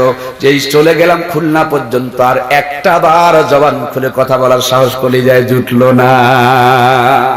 আমার সম্মানিত প্রাণের ভাইয়ারা, হযরত ওমরের চিঠি দেখে এরা বড় লাফালাফি করতে শুরু করে দিল। এদের যত ধরনের অবজ্ঞা করার মতন যোগ্যতা ছিল পুরা অবজ্ঞা করতে শুরু করে দিল। জুমার দিনে মিশরের চিঠি যখন গভর্নরের হাতে এসে পৌঁছে গেল, ইমাম সাহেব মিশরের গভর্নর নামাজ পড়ায়া জনগণকে সঙ্গে নিয়ে আল্লাহর নবীর সাহাবীর চিঠিটুকু মিশরের নীল নদে দেওয়ার জন্য সকলকে সঙ্গে করে নদীর কিনারে গিয়েছে। যেই জায়গাতে স্রোত আর পানিতে পা খাই, ওই জায়গাতে হাতের চিঠিটা যখন ওসার করে ধরেছে, মিশরের নীল নদে চিঠি পড়তে দেরি হচ্ছে। এই জন্য নীল নদের পানি লাফ দিয়ে উঠে হযরত ওমরের চিঠি গ্রহণ করেছে। আজ পর্যন্ত সমানভাবে মিশরের নদীতে পানি প্রবাহমান রয়েছে। আমার সম্মানিত প্রাণপ্রিয় কলিজার টুকরা ভাইয়েরা, সেই মুসলমান আজকে কোরআন ছেড়ে দিয়েছে, ইসলাম ছেড়ে দিয়েছে, শান্তির জন্য ফেরিওয়ালা হয়ে রাস্তা পথে দৌড়াদৌড়ি শুরু করে দিয়েছে। ও আমার কলিজার টুকরা মহাব্বতের ভাইয়েরা, আল্লাহর নবী দুনিয়াতে এসে ছোট্ট থেকেই শান্তির জন্য নানান প্ল্যান, নানান প্রোগ্রাম করতে শুরু করে দিলেন। 11 বছর বয়সে হযরত আসওয়াদ পাথরকে নিয়ে মহা গন্ডগোল মিটায়া মহা ঐক্যের প্রাচীর তৈরি করলেন। বিশ্বনবী 13 বছর পর্যন্ত হিলফুল ফুজুল নামক একটা সংগঠন চালাইলেন। 40 বছর পর্যন্ত নানান পদ্ধতি অবলম্বন করলেন। মক্কার জমিনে পরিপূর্ণ শান্তি যখন কায়েম করতে পারলেন না, 1 পা 2 পা করে হেঁটে জাবালে নূর নামক উঁচু একটা পাহাড়ের মাথায় চড়ে ছোট্ট একটা গর্ত, এই গর্তটার নাম হলো হেরা গুহা। এই গর্তের ভিতরে বসে বিশ্বনবী ধ্যানে বসে গেলেন, গবেষণায় বসে গেলেন দুনিয়ার মানুষের শান্তির জন্য। নবীজি আমার মুহাম্মদুর রাসূলুল্লাহ, সকলে বলুন সাল্লাল্লাহু আলাইহি ওয়াসাল্লাম। নবীজির মতন একজন দামি মানুষ 40 বছর ধরে চেষ্টা করছেন দুনিয়ার মানুষকে শান্তি দেওয়ার জন্য। কথা বলুন ঠিক কিনা? এই নবী জাবালে নূরে হেরা গুহার ভিতরে আল্লাহ তাআলা দান করছেন কিতাবুল্লাহ, নবীজি আমার মুহাম্মদুর রাসূলুল্লাহ মক্কার জমিনে কালো একটা পাথরের পাহাড় জাবালে নূরে যখন মুহাম্মদুর রাসূলুল্লাহ আর কিতাবুল্লাহ একত্রিত হয়ে গেল, নেগেটিভ আর পজিটিভ যখন বাল্বে লাগাইছেন, বাল্ব যেমন আলো দিতে শুরু করে দিয়েছে, তেমনি পাথরের পাহাড়টা মুহূর্তের ভিতরে আলোর পাহাড় জাবালে নূর হয়ে গেছে। সুবহানাল্লাহ, জোরে বলতে হবে, হক আদায় করে বলি সুবহানাল্লাহ। নবীজি 40 বছর চেষ্টা করে লাভ হয় নাই, খালি কোরআন এসেছে, পাথরের পাহাড়টা আলোর পাহাড় হয়ে গেছে। এটা এমন একটা ম্যাগনেট, এমন একটা চুম্বক, এমন একটা পরশ পাথর আল্লাহ তাআলা আরশে আজিমে রেখেছিলেন। আরশে আজিমের দাম বেড়ে গেল। একজন ফেরেশতা নিয়ে আসলেন, রুহুল আমিন জিবরাইল আলাইহিস সালাম ফেরেশতাদের সরদার হয়ে গেল। একজন দামি উপর নবীর উপরে নাজিল হলো, ওই নবীর মর্যাদা কোটি গুণ বেড়ে গেল। একটা পাথরের পাহাড়ে নাজিল হলো, ওইটা আলোর পার হয়ে গেল। একটি মাস রমজান মাসে নাজিল হলো, ওইটি মাসের যে সেরা শ্রেষ্ঠ মাস হয়ে গেল। একটি রাত্রে নাজিল হলো, আল্লাহ জানিয়ে দিলেন লাইলাতুল কদরি খায়রুম মিন আলফি শাহর, 1000 মাসের চাইতে উত্তম হয়ে গেল। কোরআনুল কারীম যখন নাজিল হয়, তার আগে লোকগুলো নিজের মেয়েকে জীবিত নিজের হাতে কবর দিত। কোরআনুল কারীম যখন নাজিল হতে শুরু করে দিল, লোকগুলো ভালো হয়ে গেল, লোকগুলো পরিবর্তন হয়ে গেল। আমার নবী নিজের জবানে বলে গেছেন খয়রুল কুরুনি, কারণ জোরে বলেন সুবহানাল্লাহ। এই লোকগুলো এত ভালো হয়ে গেল, আল্লাহ তাআলা আরশ আজিম থেকে জানিয়ে দিলেন রাদিয়াল্লাহু তাআলা আনহুম ওয়া রাদু আন, আমি আল্লাহ খুশি, আমার নবী খুশি, দুনিয়ার মানুষ তোমরা তাদের উপরে খুশি হয়ে যাও। এই লোকগুলো কোরআনের ছোঁয়াপে এত দামি হয়ে গেল, আল্লাহ তাআলা মরার আগেই তাদের জন্য জান্নাতের সার্টিফিকেট পাঠিয়ে দিল। জোরে বলেন সুবহানাল্লাহ। কোরআনুল কারীম যখন নাজিল হয়, মক্কার জমিনে দুইজন মানুষ বড় জ্ঞানী ছিলেন। একটি মানুষের নাম ছিল আবুল হেকাম, জ্ঞানীদের পিতা। এই লোকটা কোরআনের সাথে শুরু করে দিল বিরোধিতা। আবুল হেকাম জ্ঞানীর পিতা থেকে মূর্খের পিতা বানিয়ে দিলেন কে? আর একটা লোক ছিল আবু বকর, কোরআনুল কারীমকে বুকে ধারণ করলেন, মহব্বত করতে শুরু করে দিলেন। আবু বকর আর আবু বকর নয়, আবু বকরের নামে সিদ্দিক আর সত্যবাদী উপাধি দান করে দিয়েছেন কে? এই বাংলার জমিনে স্বাধীনতার 48 বছরের ব্যবধানে অনেক উন্নতি হয়েছে। সরকারকে দোষ দিয়ে লাভ নাই, দোষ তো আমাদের, কথা বলেন ঠিক কিনা? খালি দুইটা জিনিসে আমাদের ক্ষতি হয়ে যাচ্ছে। একটা জিনিস হলো কোরআন থেকে দূরে সরে চলে যাচ্ছি, আর একটা জিনিস হলো সুন্নতকে আমরা দিনের দিন হারিয়ে ফেলতেছি। এই জন্য মোবাইল, কম্পিউটার, জ্ঞান বিজ্ঞান, যুক্তি আর প্রযুক্তি, আধুনিকতা আর অত্যাধুনিকতা যতই যাই বলেন না কেন, দিন যতই যায়, শান্তির জিনিসপত্র আছে 4 আঙ্গুল কপালে, এখন আর শান্তি। মাত্র 50 বছর আগে এই গ্রামের ভিতরে মূর্খ নানি আর দাদি ভাঙা ঘরের ভিতরে মাসকালার ডালের তেলানি করেছে। একবারই তেলানি যেন গোটা গ্রামটাকে মোহিত বানিয়েছে, কথা বলেন ঠিক কিনা? আজ থেকে 50 বছর আগে আতপ চালের বিরিয়ানি রান্না হয়েছে, দাওয়াত দিতে লাগে নাই, বেড়ার ফাঁক দিয়া গন্ধ গিয়া পার্শ্বের বাড়ির মানুষটাকে জানিয়ে দিয়েছে অমুকের বাড়িতে আতপ চালের বিরিয়ানি হইতেছে, কথা বলেন ঠিক কিনা? আজ থেকে 50 বছর আগে এই আপনাদের 1 লাইন 2 লাইন 4 লাইনের রোড ছিল না। হেঁটে হেঁটে নানু আর দাদুরা চলে গেছে আপনাদের বানেশ্বরে। সেখানে গিয়ে দেখে অর্ধ পাঁচা ইলিশের মাছ 5 টাকা কেজি, 6 টাকা কেজি বিক্রি হয়। টিভি দেখে মাছের কাঁটা খুলে যায়, মাছ পৌঁছে গিয়েছে, তারপর 5 টাকা কেজি কিনে নিয়ে ব্যাগের মধ্যে ঢুকাইয়া হেঁটে হেঁটে বাড়িতে যায়। রাস্তা নাই, রিক্সা নাই, ইজি পাওয়ার নাই। বাসায় গিয়ে দেখে কারেন্টের আলো নাই, সাপ্লাই পানি নাই, টিউবওয়েল নাই। পুকুরের ঘোলা পানি দেয়া মূর্খ নানি আর দাদি হাতের মধ্যে কেরাসিনের তেলের বাতি লইয়া অর্ধ পচা ইলিশের মাছ কোনো মতন ধুয়েছে, কাঁটা হাতে ফুটে যাইতেছে, আঁশ রয়ে গেছে, কেরাসিনের তেল পর্যন্ত ভুজে ভরে গেছে। এরপর ভাঙা ঘরে কুড়া ঘরে বসিয়া খেরের চুলাই বিসমিল্লাহ বলে জালটা ধরাইছে, গুনগুন গুনগুন করে আগুন জ্বলতেছে। নানি দাদি আমার দরুদ শরীফের তেলাওয়াত করতেছে। লবণ থাকলে তেল নাই, তেল থাকলে আবার ঝাল দেওয়ার কথা মনে নাই। বিসমিল্লাহ বলে মাছ বাছা, বিসমিল্লাহ বলে মাছ রান্না করা, বিসমিল্লাহ বলে আগুন ধরা, বিসমিল্লাহ বলে রান্নার খাবার পরিবেশন শুরু করা। এই বিসমিল্লাহর এত বরকত 50 বছর আগে মূর্খ নানি দাদির হাতের ইলিশ মাছ কেউ যদি একটা বার খেয়েছে, কম করে হলেও 1 সপ্তাহ পর্যন্ত হাত থেকে সুগন্ধ ছড়াইছে, কথা বলেন ঠিক কিনা? সেই নানি দাদির স্মৃতিচারণে পয়লা বৈশাখ উদযাপন করি আমরা। 6 টাকার কেজি ইলিশের মাছ 6000 টাকা দিয়ে সাগর থেকে আমদানি করে নিয়ে আসতেছি আমরা। মাছ যেন পচে না যায় তার জন্য বরফ দিয়ে প্যাকেটিং করে নিয়ে আসতেছি আমরা। ভাঙা ঘরগুলোকে 3 তলা 5 তলা বিল্ডিং বানিয়ে ফেলে দিয়েছি আমরা। মূর্খ নানি দাদির নাতনিদেরকে IA pass degree pass MA pass করিয়ে ফেলে দিয়েছি আমরা। সাধারণ চুলা বাতিল করে দিয়ে ঘরের মধ্যে গ্যাসের চুলা আমদানি করে নিয়েছি আমরা। নরমাল মশলার পরিবর্তে রাঁধুনি গুঁড়া মশলা ব্যবহার করতে শুরু করে দিয়েছি আমরা। 6 টাকার পরিবর্তে 6000 টাকার কেজি ইলিশের মাছ রাঁধুনি গুঁড়া মশলা দিয়া গ্যাসের চুলায় বসে ডিগ্রি পাস বহু রকমারি কায়দায় কত সুন্দর করে রান্না করে। মগর রান্নার পর খাবার সময় নাকে নিয়ে চেক করতে হয় ইলিশ না সিলভার কাপ। কথা বলেন ঠিক কিনা? আগে কি সুন্দর দিন কাটাইতাম আমরা, আগে কি সুন্দর দিন কাটাইতাম। জোরে বলেন না, আগে কি সুন্দর দিন কাটাইতাম আমরা, আগে কি সুন্দর দিন কাটাইতাম। ফজর যখন হইতো মজমা জান দিত মধুরা জান শুনে বিছানা ছাড়িতাম আমরা, মধুরা জান শুনে বিছানা ছাড়িতাম। যতই থাকুক কাম আগে নামাজ পড়িতাম, যতই থাকুক কাম আগে নামাজ পড়িতাম। নামাজ পড়িয়া কোরআন পড়িতাম আমরা, আগে কি সুন্দর দিন কাটাইতাম আমরা, আগে কি সুন্দর দিন কাটাইতাম। জোরে বলুন মারহাবা। আজ কত আধুনিক, কত অত্যাধুনিক, কত ডিজিটাল প্রযুক্তি, কিন্তু ওনাদের মতন শান্তি কি লাভ করলেন রে ভাই? কথা কি বোঝা যায়?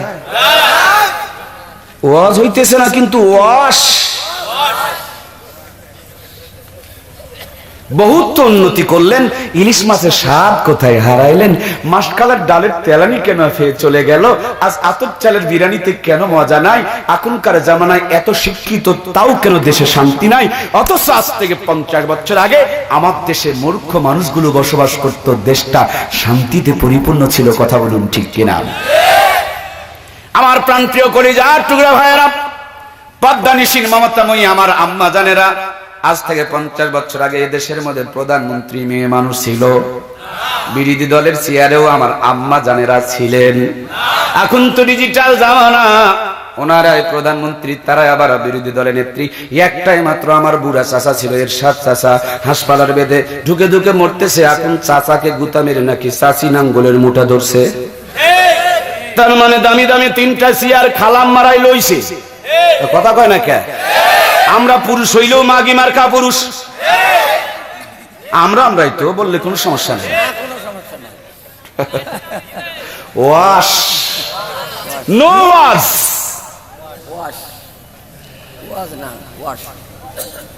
কষ্ট হইতেছে কি? একবার চিন্তা করেন না কেন 3টা চেয়ার খালাম মারাই লইছে। তা আমরা কেমনে পুরুষ মানুষ হইতে পারি? পুরুষ হইলেও কিছু মনে হয় মাগি মার্কা আমরা আছি। আল্লাহ তাআলা আমাদেরকে পুরুষ সরকার সামনে আসার তৌফিক দিক, বলুন আমিন। আমরা যেভাবেই চাই এদেশটা যেন পুরুষের কন্ট্রোলে আসে, কারণ আল্লাহর নবী বলেছেন যে জাতির নেতা হবে মহিলা সে জাতি হলো লানত প্রাপ্ত। যতই মাতাব্বরি করি লানতের বাহিরে আমি ইমাম সাহেব নয়। কথা বলুন ঠিক না বেঠিক? আমার কলিজার টুকরা প্রাণের ভাইয়েরা একটু কান লাগান, একটুখানি কথাগুলো বোঝার জন্য চেষ্টা করি। 50 বছর আগে এদেশে মায়েদের জন্য নিরাপত্তা ছিল না, কিন্তু সম্মান ছিল, ইজ্জত ছিল, দাম ছিল, মর্যাদা ছিল। কথা বলেন? সেই জামানায় নানি দাদির বিয়ে হয়েছে, হাফ প্যান্ট পরা অবস্থায় নানি দাদির বিয়ে দেওয়া হয়েছে। মূর্খ নানি দাদিকে মূর্খ নানু দাদু বিয়ে করেছে। তখনকার জামানার 500 টাকা পণ দিয়ে বিয়ে করেছে, 600 টাকা পণ দিয়ে বিয়ে করেছে। ওই জামানার 500-600 টাকা মানে 500-600 টাকা দিয়ে 5 বিঘা 6 বিঘা জমি কিনে পাওয়া গেছে। কথা বলেন? এই জামানার 5-6 লাখ টাকা দিয়াও আপনার রাজশাহী শহরের মিডিল প্লেসে 1 শতক জমি মিলানো বড় মুশকিল আছে। কথা বলেন ঠিক কিনা? আমার ভাইয়েরা, যেই নানি দাদির বিয়ে হলো 5 বিঘা 6 বিঘা জমির মূল্য দিয়া, উনি কিন্তু প্রধানমন্ত্রীর নিকট কোনো আত্মীয় স্বজন ছিলেন না, তিনি ডিগ্রি পাস ছিলেন না, আয়ে পাস ছিলেন না, মহিলা মেম্বার ছিলেন না, তিনি কোনো ক্ষমতাধর চেয়ারে বসবাস করতেন না, যে এই জন্য তার 5 বিঘা 6 বিঘা জমির মূল্য। বরঞ্চ তার মাথায় কাপড় ছিল, শরীরটা ঢাকা ছিল, নামাজের সাথে সম্পর্ক ছিল, সুন্নতকে মেনে চলতেছিল। এই জন্য আজ থেকে 50 বছর পূর্বে মূর্খদেরও এতটা পরিমাণ দাম ছিল, কথা বলেন ঠিক কিনা? সেই নানি দাদি 12টা সন্তান পেটে ধারণ করেছে, 18টা সন্তান পেটে ধারণ করেছে। আজও পর্যন্ত অনেক নানি দাদি বেঁচে আছে যারা 20টা সন্তানকে নরমাল ডেলিভারি করেছে, কথা বলেন ঠিক কিনা? তখনকার জামানা 100% ডেলিভারি হইতো নরমাল, একজনকেও সিজার করে পেট চিরার দরকার পড়তো। এখন এমন এক জামানা, সব চেয়ারা মায়েরা লইছে, আমাদের কপালে ভালো চেয়ার আর জোটে। তার এই জন্য ইফতিজিং যৌতুক নারী নির্যাতনের আইন হয়। আমার দেশে কিন্তু পুরুষ নির্যাতনের কোনো আইন, পুরুষ নির্যাতন হইয়া যন্ত্রণা সহ্য করতে না পেরে চট্টগ্রামে কিছুদিন আগে একজন ডাক্তার মানুষ মারা গেছে, কথা আপনাদের জানা আছে না নাই? এটা যদি মেয়ে মানুষ হইতো, দেখো না কেন মেয়ে মানুষ খালি যদি মরতো আর ভাতারের ঘাতে, মন খারাপ করিচ্ছেন? জন্মাই না আমরাই তো। কি অবস্থা! ইফটিজিং, যৌতুক, নারী নির্যাতন, কোটাভিত্তিক চাকরি, তারপর উপভিত্তিক টাকা, সংরক্ষিত মহিলা আসন, এরপরও নিরাপত্তার কথা চিন্তা করে সরকার স্বাস্থ্যের দিকে বিবেচনা করে বলছে 18 বছরের আগে মেয়েদের বিয়ে দেওয়া যাবে না, যদি বিয়ে দেওয়া হয় স্বাস্থ্যের প্রতি ঝুঁকি হয়ে যাবে, এই জন্য বাল্য বিবাহ বন্ধ করো। আমার দেশে বাল্য বিবাহ যদি বন্ধ হয়, বাল্য প্রেমের নামে ইটিস পিটিস ভালোবাসা কি বন্ধ করা দরকার নাই? বাল্য বিবাহ বন্ধ করে দিলেন, বাল্য প্রেম যে চালু হয়ে গেল। হালালের দরজায় জং তালা, হারামের দরজা আছে খোলা, কথা কয় না কে? তাহলে দেশে কি এখন হালাল জাদা বাড়বে না হারাম জাদা? এই তো আপনারা ভালো বোঝেন, দোষ কিন্তু আমার নয়, আপনারাই কইছেন। আমার দেশে যদি বাল্য বিবাহ বন্ধ হয়, বাল্য প্রেম বন্ধ করা দরকার আছে না নাই? 14ই ফেব্রুয়ারি নামে আমার দেশে আরেকটা ভাইরাস দিবস আসতেছে। 14ই ফেব্রুয়ারি কি ভালোবাসা দিবস না লুচ্চা দিবস? এই দিবসে কি আমার দেশে ভালোবাসা ঢুকেছে না জেনা ঢুকেছে? আমার ভাইরা, আপনারা কি ক্যাপসুল চিনেন? ক্যাপসুল চিনেন না? ভিতরে যেই মালগুলো থাকে খুব তিতা লাগে, কোম্পানি পদ্ধতি অবলম্বন উপরে একটা কভার দিছে যাতে করে পাবলিকের খাইতে কষ্ট। 14ই ফেব্রুয়ারি নামে আমার দেশে যে দিবসটা আমদানি করা হয়েছে, ও মুসলমান বুকে হাত লাগাও, আমায় চ্যালেঞ্জ করে বলতেছি, এই দিনে আমার দেশে কোনো ভালোবাসা ঢোকে নাই। আমার দেশে ভালোবাসার কভার লাগায়া, ভালোবাসার পোশাক পরায়া, ভালোবাসার নাম দিয়া এদেশের মানুষগুলোকে কুকুর বানানোর জন্য, এদেশের মানুষগুলোকে পশু বানানোর জন্য, এদেশে ভালো জাদার পরিবর্তে হারাম জাদা পয়দা করার জন্য, এদেশে ভালো সন্তানের পরিবর্তে জারজ পয়দা করার জন্য, এদেশের প্রত্যেকটা সেক্টরে অশান্তির আগুন জ্বলিয়ে দেওয়ার জন্য ভালোবাসার নাম দিয়া ভাইরাসগুলো ঢুকিয়ে দেওয়া হয়েছে, কথা বলেন ঠিক কিনা? এত বেশি ভালোবাসা খায়, কয়েকদিন আবার বমি করতে, কয়েকদিন পরে বমি করতে শুরু করে দেয়, এরকম কি না? ভালোবাসায় এমন গিলা গিলছে, গলায় ফাঁস দিয়া হাত করে মইছে, কথা কি বোঝা যায়? 14ই ফেব্রুয়ারি নামে ফুল কিনে, 14ই ফেব্রুয়ারি নামে মেসেজ দিয়া, 14ই ফেব্রুয়ারি নামে পার্কগুলো দখল করে নিয়া এদেশকে লুচ্চা কুত্তাদের আন্ডারে দিয়ে দেওয়া হচ্ছে, কথা বলুন ঠিক কিনা? এদেশের কুকুরগুলো চাই সব কুকুর হয়ে যাক, পাগলগুলো চাই সবাই পাগল হয়ে যাক, ছাগলগুলো চাই সবাই ছাগল হয়ে যাক। আমার মন বলছে, যাদের সংসারে ভালোবাসা নাই, যাদের বাপ মা ঠিক নাই, যাদের জন্মের ঠিক নাই, এই সমস্ত লুচ্চাগুলো নাস্তিকদের টাকার বিনিময়ে আমাদেরকে তাদের মতো লুচ্চা কুটকা বাটপার বানানোর জন্য ভালোবাসার নামে ভাইরাস ঢুকাইতে শুরু করেছে, কথা বলেন ঠিক কিনা? আমি আমার মমতাময়ী প্রধানমন্ত্রী বরাবর জানাতে চাই, অচিরেই বাংলার জমিনকে এই ষড়যন্ত্র হাত থেকে বাঁচানোর জন্য ভালোবাসা বন্ধ করতে আইন করতে হবে, কথা বলুন ঠিক কিনা? আমার কলিজার টুকরা প্রাণের ভাইয়েরা, ভালোবাসা আর সর্বনাশা কারে কয়? আমার প্রাণপ্রিয় ভাইয়েরা, আসুন বিনয়ের সঙ্গে আপনাদের জানাতে চাই, এই যে দুইটা তারা, লাল তার আর কালো তার, সুন্দর করে বাল্বে লাগাইছেন, আলো জ্বলতে শুরু করেছে, কারণ এই বাল্বের মাথার মধ্যে হোল্ডার নামক একটা বৈধ সংযোগ আছে, এই জন্য বাল্ব আলো দিতে শুরু করেছে। হোল্ডার ছাড়া যদি লাল তার আর কালো তার এমনি এক জায়গায় করেন, তখন আলো জ্বলবে না, আগুন। এই হোল্ডার লাগানোর কাছে কারণে আলো দেয়, হোল্ডার ছাড়া লাগাইলে কারেন্টে আগুন জ্বালাইতে শুরু করে দেয়।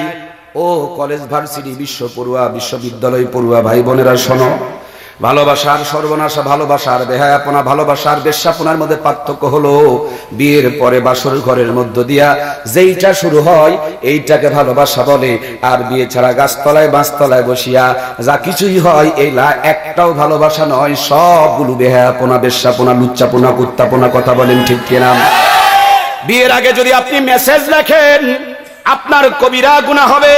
এই আঙ্গুল টিপাটিপি করার কারণে আপনার আঙ্গুলটা কিয়ামতের দিন আপনার বিরুদ্ধে দাঁড়ায় আল্লাহর আদালতে সাক্ষী দিবে। কথা বলেন ঠিক কিনা?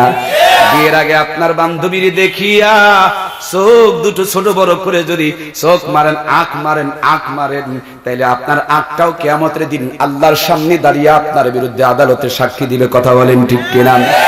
বিয়ে ছাড়া মোবাইলে ভ্যাকসিন লইয়া কানের মধ্যে মোবাইল ধরিয়া রাতের পর রাত জান ওই জান করতেছেন, কান কিন্তু শুনতেছে। কিয়ামতের দিন মুখ যখন বন্ধ হয়ে যাবে আপনার কান আপনার বিরুদ্ধে আল্লাহর আদালতে সাক্ষী।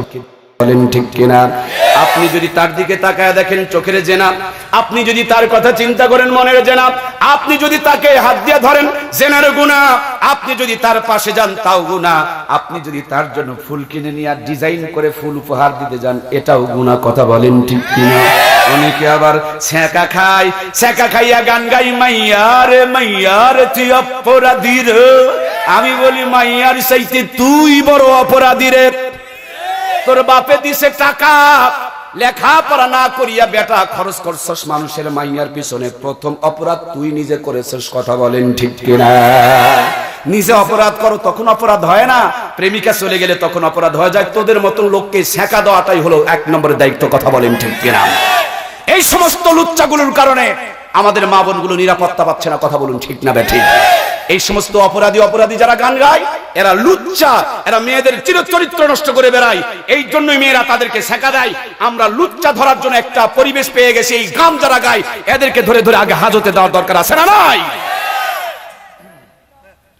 সম্মানিত প্রাণপ্রিয় ভাইয়েরা আমার, আসুন, কথা হচ্ছিল ভালোবাসা নিয়ে।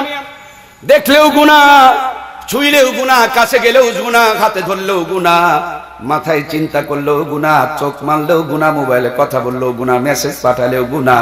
কিন্তু ওই মেয়েটাকে যখন বিয়ে করে নিয়েছেন কবুল বলে ইসলামের শরীয়তের ভিতরে ওই হোল্ডারে নিয়ে যখন বৈধ করে নিয়েছেন, এবার আপনি দেখলে গুনাহ হবে না নেকি হবে?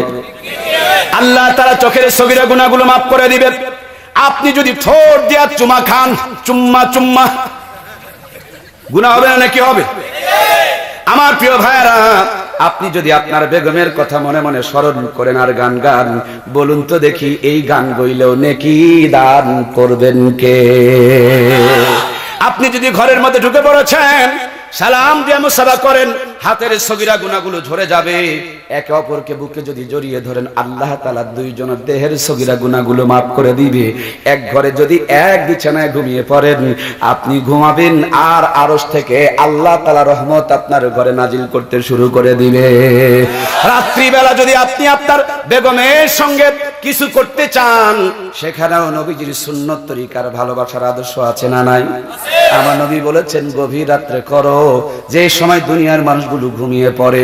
যখন তুমি বিবির সঙ্গে মিলিত হবে তার আগে তুমি মেসওয়াক করবা, কারণ মুখের দুর্গন্ধে যেন তোমার বিবির রুচি নষ্ট না হইয়া পড়ে। যখন তুমি তোমার বিবির সঙ্গে মিলিত হতে যাওয়া, পারলে তুমি ওযু অবস্থায় যাও, কারণ এটা গুনার কাজ নয়, এটা হলো একটা ইবাদত। কথা বলেন ঠিক কিনা? আমার প্রিয় ভাইয়ারা, সেই যখন আপনি মিলিত হতে যাবেন তখনও কত সুন্দর সুন্নতের দোয়া আছে। আল্লাহুম্মা জান্নিবনা শাইতানা। আমি আর বাকিটুকু বলবো না, ওটুকু আমাদের সকলকেই শিখার দরকার আছে। কথা বলেন ঠিক কিনা? অনেক চাচা 7টা ছোলের বাপ হইছে, কিন্তু যদি জিজ্ঞেস করেন ছোল জন্ম দেওয়ার দোয়া বলেন তো, কথা কয় না কে? মুসলমান সন্তান জন্ম দেওয়ার দোয়া আছে না নাই? এখানে যদি হাত তুলতে লাগাই তাহলে তো বেকায়দায় পড়ে যাবে। আমার প্রাণে ভাইয়ারা, এই দোয়া আমাদেরকে শিখতে হবে। আমরা সবাই চেষ্টা করব ইনশাআল্লাহ। আল্লাহুম্মা জান্নিবনা শাইতানা ওয়া জান্নিবা শাইতানা মিম্মা রাযাকতানা, এ বলে আপনি মিলিত হতে যাবেন। এই মিলামিশা আপনার আমার জন্য ইবাদত। আল্লাহ সওয়াব দান করেন, আল্লাহ গুনাহ মাফ করেন, আল্লাহ হৃদয়ে প্রশান্তি দান করেন। মিলামিশার ফলে পেটে যদি কোনো সন্তান আসে, এটা নেক সন্তান হিসেবে পয়দা গ্রহণ করেন। এই সন্তান দুনিয়াতে থাকবে, সদকা জারিয়ার সওয়াব পাওয়া যাবে। মিলামিশার পরে কাত হয়ে ঘুমানো যাবে না, তখন আপনাকে গোসল করতে হবে। এখানেও কোরআন হাদিসের বিধান আছে না নাই? আমার ভাইরা, গোসলের ফরজ কয়টা? অনেকেই বলবে 6টা, আবার কেউ বলবে 9টা। যদি জিজ্ঞেস করেন গোসলের একটু নিয়তটা বলেন তো দেখি, কেউ কেউ বলবে 9 তন গোসলা আর সাবান দিয়া কসলা। আমার ভাইয়েরা, 9 তন গোসলা আর সাবান দিয়া কিয়ামত পর্যন্ত যদি কসলা কসলি করে আর গোসলের 3টা ফরজিয়ত যদি আদায় না হয়, বলেন তো দেখি আল্লাহর বান্দা গায়ের চামড়া যদি তুলে ফেলে দেয়, তারপরও পাক হওয়ার কোনো উপায় নাই। গোসল করছেন সুন্নত তরিকায়, শুধু ময়লা পরিষ্কার নয়, আল্লাহ তাআলা এই গোসলের বদলতে আপনার জিন্দেগীর সগীরা গুনাহগুলোকে ধুয়ে ধুয়ে মাফ করে দেয়। সুবহানাল্লাহ বলেন। আমরা বন্ধুরে, আমাদের তো পাপ ওয়ালা চোখ, এই চোখ দিয়ে খালি হুজুরের ভুল দেখা যায়, খারাপ মানুষের ভুল দেখা যায়। কিন্তু আমাদের ইমাম আবু হানিফা আসরের নামাজ পড়ে ছোট্ট একটা জলচকিতে বসে কিতাব মতওয়ালা করছে। এক চোর চুরি করে এসে ওযু করতেছে, ওযুর পানিগুলো ড্রেন দিয়ে গড়ে গড়ে যাইতেছে। ইমাম সাহেব চোরের দিকে তাকায়, ওযুর পানির দিকে তাকায়, অবাক হয়ে মুখের দিকে তাকিয়ে আছে। চোরের যখন ওযু করা শেষ, কাছে ডাক দিয়ে আদর করে বলছে, বাবা তুমি কি আজকে চুরি করেছো? চোর তো অবাক হয়ে গেছে, আমি চুরি করলাম হুজুর, আপনি বুঝলেন কেমনে? এবার চোরকে ডাক দিয়ে বলে, বাবা রে, মানুষ যখন কোনো অন্যায় করে, অন্যায় করার পর যখন ওযু আর গোসল করে, ওই অঙ্গ প্রত্যঙ্গের অন্যায় করা গুনাহগুলো ওযুর বরকতি পানির বিনিময়ে আল্লাহ তাআলা ধুয়ে ধুয়ে মাফ করে দেয়। সরিষার তেল ব্যবহার করার পর, কেরোসিনের তেল ব্যবহার করার পর আমরা যদি পানি দিয়ে ধৌত করি, ওই পানিগুলো যেমন আমাদের ওই সরিষার কেরোসিনের তেলগুলো ভাসিয়ে নিয়ে চলে যায়। আমরা যদি গুনাহ করি, এই গুনাহগুলো নিয়ত করে ওযু গোসল করলে, সুন্নত তরিকায় ওযু গোসল করলে, ওযু গোসলের পানির বিনিময়ে আল্লাহ তাআলা ধুয়ে ধুয়ে মাফ করে দেয়। এই জন্য মাসআলার কিতাবে লেখা হয়েছে, আপনি 100 বার যদি ওযু করেন, 100 বারই আপনার ওযুর পানিগুলো নাপাক। কারণ এই ওযুর পানির মধ্যে প্রস্রাব আর পায়খানা যদিও না ভরে, কিন্তু আল্লাহ তো জিন্দেগীর গুনাহগুলো মাফ করে। এই জন্য আমার প্রাণের ভাইয়েরা, আমাদেরকে সুন্নত তরিকায় গোসল করতে হবে। একজন আল্লাহর বান্দা যদি গোসল করতে না জানে, সে যদি নাপাক থেকে যায়, তার কোনোদিন ওযু করলে ওযু হবে? ওযু যদি না হয়, নামাজ পড়লে নামাজ হবে? নামাজ যদি না হয়, বিপদের সময় দোয়া করলেও দোয়া কবুল আল্লাহ করবেন। এই জন্য মহব্বতের ভাইরা, আমি আপনাদের খেদমতে প্রাসঙ্গিক ভাবে একবার ভালোবাসার দিকে চলে আসলাম। আল্লাহ তুমি আমাদের সকলকে সুন্নতি ভালোবাসা দান করে দাও, সবাই পড়ি আমিন। আমার প্রাণপ্রিয় মহব্বতের ভাইরা, মমতাময়ী কলিজার টুকরা মায়েরা, আপনাদের কথা বলছিলাম, 50 বছর আগে কোন চেয়ারে মায়েরা ছিল না, কিন্তু তাদের সম্মান ছিল, মর্যাদা ছিল। আপনাদের নিরাপত্তার কথা চিন্তা করে সরকার 18 বছর আগে মেয়েদের বিয়ে বন্ধ করেছে। বিয়ের পর পর বাচ্চা নেওয়া যাবে না, তার জন্য গ্রামে গ্রামে মহিলা স্বাস্থ্যকর্মী নিয়োগ করে দিয়ে মেয়েদেরকে বুঝাইতে শুরু করেছে। কথা বলেন ঠিক কিনা? নতুন নতুন যাদের বিয়ে হয়, মায়াবরী প্যান্থার কন্ডম পর্যন্ত ফ্রি ফ্রি সাপ্লাই দিয়ে বেড়াই, যাতে করে বিয়ের পরে আরো 5টা বছর সংসার কাটায় দেয়। এখনই বাচ্চা নেওয়ার কোনো দরকার। যখন বাচ্চা নিতে চাই, আগে থেকে ডাক্তারের সাথে যোগাযোগ শুরু করে দেয়, পরামর্শ নিতে শুরু করে দেয়, কখন বাচ্চা নিলে গরমের টাইমে বাচ্চাটা ডেলিভারি হবে। বাচ্চা যেই দিন পেটে আসে, পরের দিন থেকে চেকআপ শুরু করে, পেশাব, পায়খানা, রক্তের গ্রুপ, ইসিজি, আল্ট্রাসাউন্ড, এক্সরে। এরপরে সপ্তাহে সপ্তাহে যায়, বাচ্চার স্বাস্থ্য ভালো আছে না নাই, পানি আছে না নাই, ক্যালসিয়াম আছে না নাই, মিনারেল আছে না নাই, আয়রন আছে না নাই, জিঙ্ক আছে নাই। প্রত্যেক সপ্তাহে পেটের মধ্যে মেশিন লাগা দেয়া পরীক্ষা নিরীক্ষা চালায়, ঔষধ বড়ি খায়। কিন্তু রেজাল্ট কি হয়েছে রে ভাই? 50 বছর আগে এত কিছু ছিল না, 100% নরমাল ডেলিভারি। আর 50 বছর পরে এত কিছু প্রযুক্তি, তারপরে 80% মেয়েকে কসাইখানা নিয়ে পেট চিরে চিরে বাচ্চা বের করতে হয়। কথা বলেন ঠিক কিনা? ওদের বাচ্চাগুলো মায়ের বুকের দুধ খেয়ে শেষ করতে পারতো না, আর আমাদের বাচ্চাগুলো মায়ের বুকের দুধ আর, কারণ ওদেরটা ছিল ঢাকা, আমাদের গুলা। এই রাজশাহী শহরে মাঝে মাঝে মেস্টে গিয়া খাবারের দোকান চেক করে, খাবারের মান ভালো না খারাপ। খাবার যদি দেখে ফাঁকা, নাই রাখছে ঢাকা, সঙ্গে সঙ্গে দোকানদারকে ধরে হাতে হ্যান্ডকাপ লাগায়, বেটা খাবারের দোকান ফাঁকা রাখছস কেন? মশা বসবে, মাছি পড়বে, ময়লা পড়বে, এই জন্য মানুষ যদি এই খাবার খায় তাদের পেটের ব্যারাম। দোকানদারের হাতে হ্যান্ডকাপ লাগায়, 5 বছরে জেল দিয়া দেয়, 50,000 টাকা জরিমানা করে বেড়াই। কিন্তু আমি অবাক হয়ে যাই, হায় হায়, বড়দের খাবারগুলো ঢাকা, কিন্তু ছোট্ট ছোট্ট সোনামণি বাবুদের খাবার দয়ার আল্লাহ দয়া করে মা বোনদের বুকের মধ্যে রিজার্ভ করে রেখে দিয়েছেন। কথা বলুন ঠিক কিনা? আমাদের দেশে বড়দের খাবার ঢাকা, আর ছোট্টদের খাবারগুলো একজন কইছে, বাকিদের মুখে কি তালা লাগছে? লজ্জা পাইতেছেন তাই না? সেই বেশি লজ্জা পাই যেই বের করে দেখায় বেড়ায়। যারা এভাবে বউকে দেখায় না তাদের লজ্জা করার কোনো বিষয় দাঁড়াইতে পারে? এই বেহায়া লজ্জা লাগে। তুই তো আমার ভাই, তুই কোনদিন আমার ভাই হইয়া অন্য সমস্ত মানুষ আর জানোয়ারের সামনে তুই তোর বউকে এভাবে নিয়ে বেড়াইতে পারস? আমি আমার ভাইকে শাসন করার অধিকার রাখি। কোন নাস্তিকের বিরুদ্ধে কথা বলছি না। তুমি ওই যেটুকু রাখছো সেটুকু খুলে ন্যাংটা হয়ে বেড়াও, নাস্তিক ন্যাংটা হয়ে বেড়ালে আমার কোনো যায় আসে। কিন্তু আমার কোন মুসলমান ভাইকে এরকম পাতলা কাপড় পরে রাস্তায় বের হতে দিতে আমরা চাই? অনেক ভাবিরা মনে করছেন সাহেব পাতলা কাপড় ভরে পরায়া ওই যে পদ্মা নদীর পার্কে পার্কে ঘুরে নিয়ে বেড়ায়, না জানি স্বামী মোর কতই না ভালোবাসে। কচু কচু কচু। যদি ভালোবাসতো জিন্দেগিতে কোনোদিন পাতলা কাপড় পরিয়ে দেশের মানুষকে তোমাকে দেখাইতো। ও টাকাকে ভালোবাসে ঠিকই সিন্ধুকে রাখে, ও আপনার সোনাকে ভালোবাসে এই জন্য ঠিকই সিন্ধুকে রাখে, ও আপনার বাড়িকে ভালোবাসে এই জন্য রং দিয়ে ঢেকে রাখে, ও গাড়িকে ভালোবাসে তার জন্য ওইটাকেও পর্যন্ত কাপড় দিয়ে ঢেকে রাখে। আপনাকে কচু বাসে তার জন্য দেখাইতে শুরু করেছে। কথা বলেন ঠিক কি? খবর নিয়ে দেখেন এই বেকুব আপনাকে মেরে ফেলে দিতে চায়, কারণ বদনজর লাগুক আর আপনি তাড়াতাড়ি মরেন, ওই আরেকটা যেন লিকা করতে পারে। কথা বলেন ঠিক কি? আল্লাহ তাআলা আমাদেরকে মাফ করুক, আল্লাহ আমাদেরকে কবুল করুক, বলুন আমিন। ভাই আমি মজা দিতে আসি নাই, বাস্তবটুকু বুঝাইতে চাচ্ছি আপনাদেরকে। আমি আমার আম্মাদেরকে বলতে চাই, স্বামী যদি আপনাকে ভালোবাসতো কখনো এভাবে বের করে অর্ধনগ্ন পোশাক পরে পাতলা পোশাক পরে মার্কেটে ঘুরাইতো? ভালোবাসে না, এটাই তার প্রমাণ। ভালোবাসা আমাকে শিখাইতে আসিয়েন না, আমিও ভালোবাসা জানি। আমি 2 ছেলের বাবা, বাতাসে আসে নাই 2 ছেলে, এই ভালোবাসার মধ্য দিয়ে আসছে। আমি আমার বউকে ভালোবাসি, তাই বলে রাজশাহীর মানুষকে পাতলা কাপড় পরে দেখাবো? কথা বলো না কেন? কথা বলো না কেন? এই মেয়ে, আমার বউকে যদি কেউ দেখো তোর চোখ তুলে নিব। আমার বউ তুই দেখবি কেন? ওইটা আমার ভালোবাসা, তোদের কাউরে দেখার অধিকার। আমার ভালোবাসার মানুষকে আমি প্রাণ ভরে দেখতে চাই, জান ভরে দেখতে চাই, শর্ট পোশাক পরিয়ে দেখতে চাই, লিপস্টিক লাগায় দেখতে চাই, আমি দেখতে চাই। তোদের দেখার অধিকার নাই। এটাই হলো ভালোবাসার পরিচয়। তোরা যারা বউকে ভালোবাসিস না, তোরা পাতলা কাপড় পরা। তোদের যাদের কপাল পোড়া, তোরা লিপস্টিক লাগায় দেশের মানুষকে জাহান্নামের দাওয়াত দিয়ে বেড়া। আমরা কষ্ট করে কাপড় চোপড় কিনে দেই, যেই দিন বাড়িতে থাকে না সেই দিন রিক্সায় চড়ে গোটা রাজশাহী শহরের মুসি সামার সাঁতাল বুনা মেথরে সবার চোখের একবারে যত জ্বালা মিটানোর জন্য চলতেছে খালা।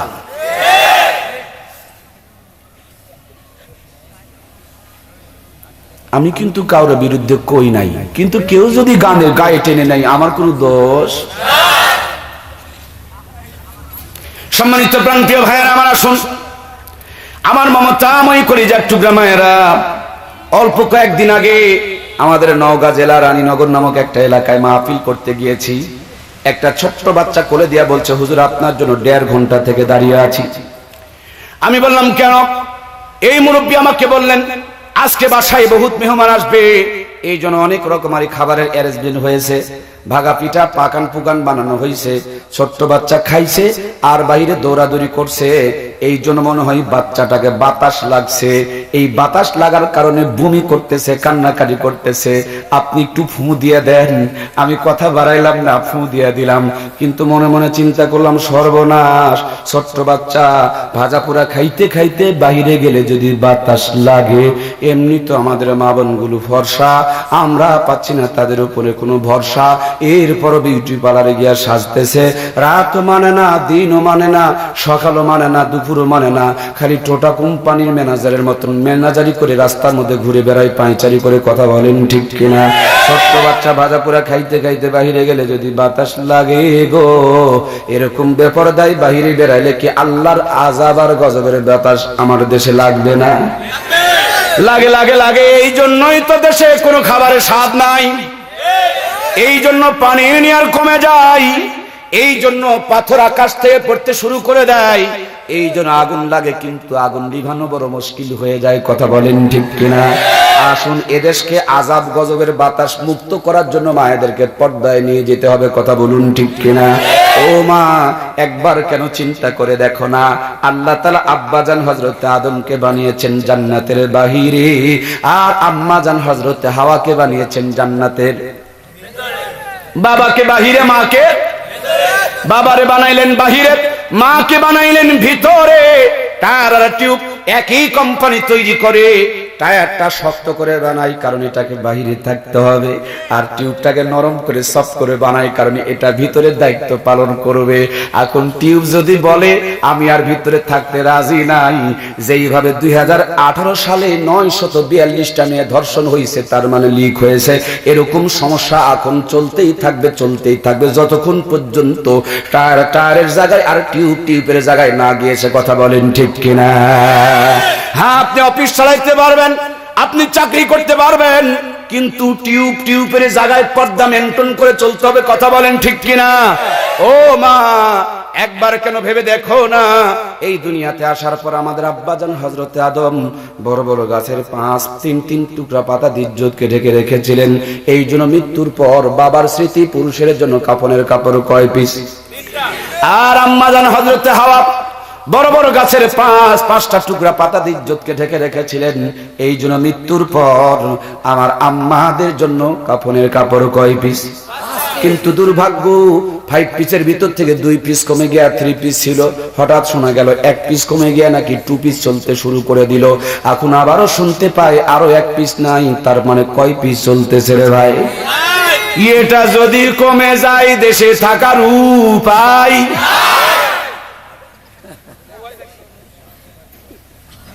সামনে তাকাইলে পায়জামা ফাটা, ঘাড় ঘুরাইলে মাজার মধ্যে কাটা, পিছনে যদি তাকান তাও দেখবেন সিনেমার পোস্টার লাগা। এখন সোনার বাংলা আস্তাগফিরুল্লাহ নাউজুবিল্লাহ তওবা দেয়া দেখল হয়ে গেছে হুজুর হইয়া দেশে চলা বিপদের কারণ। কথা বলেন ঠিক কিনা? ও আল্লাহ, আল্লাহ রে, এ কোন দুনিয়ায় পাঠাইলা আমারে, এই জামানার মানুষগুলোর মানুষ নাহি বলে, গরু ঘোড়া হার মানায়া হাইনার মতো চলে। ও আল্লাহ, আল্লাহ রে, এ কোন দুনিয়ায় পাঠাইলা আমারে, হাইরে সাধের দুনিয়ায় মানুষ পাওয়া বড় দায়, মানুষ দেখতে চলেন এবার জাদু ঘরে যায় সবাই, মানুষ দেখতে চলেন এবার কোথায়? জাদুঘরে গিয়ে দেখবেন ভাইয়ের আমার, আদিম জামানার মানুষ বানানো আছে, যেই জামানায় শাড়ি পিস, 3 পিস, পাঞ্জাবি, পায়জামা, লুঙ্গি ছিল না, কিন্তু মানুষের শরম ছিল, ইজ্জতের দাম ছিল। বড় বড় গাছের পাতা, ভিন্ন গাছের লতা দিয়া মানুষ তার ইজ্জতকে ঢেকে ঢেকে রেখেছে। আর এখনকার জামানায় ইজ্জত বের করে দেখাইতে শুরু করে দিয়েছে, তার মানে মানুষ এখন পশুর কাতারে চলে যাইতেছে। কথা বলেন ঠিক কিনা? রাস্তার 2 ধারে পেট পিট বের করে এদেশে আযাব যারা আনতেছে, জাকাতের কাপড়টা ওকে আগে দে বন্ধু, জাকাতের কাপড়টা কাকে কাকে? ওকে আগে দে বন্ধু, জাকাতের কাপড়টা ওকে আগে দে। জোরে বলুন মারহাবা।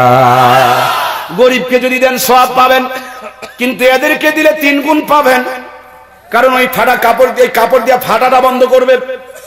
ফাটা যদি বন্ধ করে সেই জাহান্নাম থেকে বাঁচবে। কথা বলেন। ও যদি ফাটা মিটাই তাহলে আমাদের চোখও নিরাপদ হয়ে যাবে। কথা বলেন ঠিক কিনা? এই জন্য দেশের মধ্যে যদি ফাটাফাটি বন্ধ হয়ে যায়, আবার রহমতের বৃষ্টি চালু হয়ে যাবে। কথা বলেন ঠিক না রে ঠিক? মাসকালার ডালের তেলানির স্বাদ ফিরে আসবে, পেট আর চিরা লাগবে না, বুক থাকলে বুকে দুধ থাকবে না, এরকম নয়, বরঞ্চ আল্লাহ তাআলা সেখানেও রহমতের ভান্ডার খুলে দিবে। কথা বলুন ঠিক কিনা? এই জন্য আমার প্রাণপ্রিয় কলিজার টুকরা মায়েরা, বিনয়ের সঙ্গে আপনাদেরকে জানাতে চাই, আপনাদের এক জায়গায় বড় মহা অন্যায় হয়ে যাচ্ছে, এই পর্দা লঙ্ঘন করা। আল্লাহ তাআলা এলাকার সমস্ত মা বোনগুলোকে পর্দানিশীন বানিয়ে দেখ। জোরে বলুন আমিন। সব দোষ মায়েদের ঘাড়ে চাপাইলে চলবে না, কিছু কিছু দোষ আবার আমাদের ঘাড়েও চেপে যায়। কথা বলেন ঠিক কিনা? আজকে যদি আপনি এই রাত্রে রাজশাহী চলে যান, ফলের দোকানে যদি ফল কিনতে চান, ফলালা যদি ডাইরেক্টলি পলিথিনের ব্যাগের মধ্যে আপনাকে আপেলগুলো, কমলাগুলো, বেদনাগুলো মেপে দেয়, আপনি চোখ গরম করে বলবেন, বেকুব তোর কি আক্কেল দিবে? কিছুই নাই। খাবারের জিনিস কি মানুষকে দেখায় দেখায় নিয়ে যায়? এই খাবার প্যাকেট করে দে, পলিথিনের ব্যাগে ঢুকায় দে। এই বেকুবের আঙ্গুর, আপেল, কমলা, বেদনা কত সুন্দর করে ঢাকা, মগর মোটর সাইকেলের পিছনে বউটা বসা আছে, দেখবেন মাঝে মাঝেই ফাঁকা। কথা বলেন ঠিক কিনা? এ বাড়িতে নিয়ে এসে আঙ্গুর, আপেল, কমলা, বেদনা না ধুইয়া খাই, ধোয়ার পর টিস্যু পেপার দিয়া মুছে, চাকু দিয়া কাটে, এরপরে খায়। তাকে যদি বলেন এত কষ্টের দরকার নেই, এমনি খেলেই তো ভুলিয়ে যায়, ওরা বলবে, হুজুর আপনাদের মতন কি আমাদের আক্কেল বিবেক নাই? আমরা কি কমন সেন্স বিহীন নাকি? এই না ধোয়া ফল খাইলে পেটের ব্যারাম হবে, সুতরাং না ধোয়া ফল খাইলে যদি পেটের ব্যারাম হয়, মোটরসাইকেলের পিছনে বউটারে নিয়ে সারাদিন যে মার্কেটে ঘুরাইলেন, ধোয়াও নাই, মুছাও নাই, ওযুও নাই, গোসলও নাই, দোয়াও নাই, কালামও নাই, এই বউকে নিয়ে যদি রাত্রিবেলা মিলামিশা হয়, এইডস হবে, সিভিলিস হবে, গনোরিয়া হবে, ডায়রিয়া হবে, ওর পেটে যদি কোনো সন্তান জন্ম নেয়, আল্লাহর ওলি নয়, লুচ্চা গুন্ডা বাটপার গুলো জন্ম নিবে। বুড়া বয়সে ভাত কাপড় দিবে না, জুতা পিটা, লাঠি পিটা করে ঘর থেকে এই বুড়ার ঠ্যাং ধরে বাহিরে ফেলে দিয়ে আসবে। কথা বলেন ঠিক কিনা? ভাত খেতে চাও আর ভুঁড়ি বের করে দেখাও।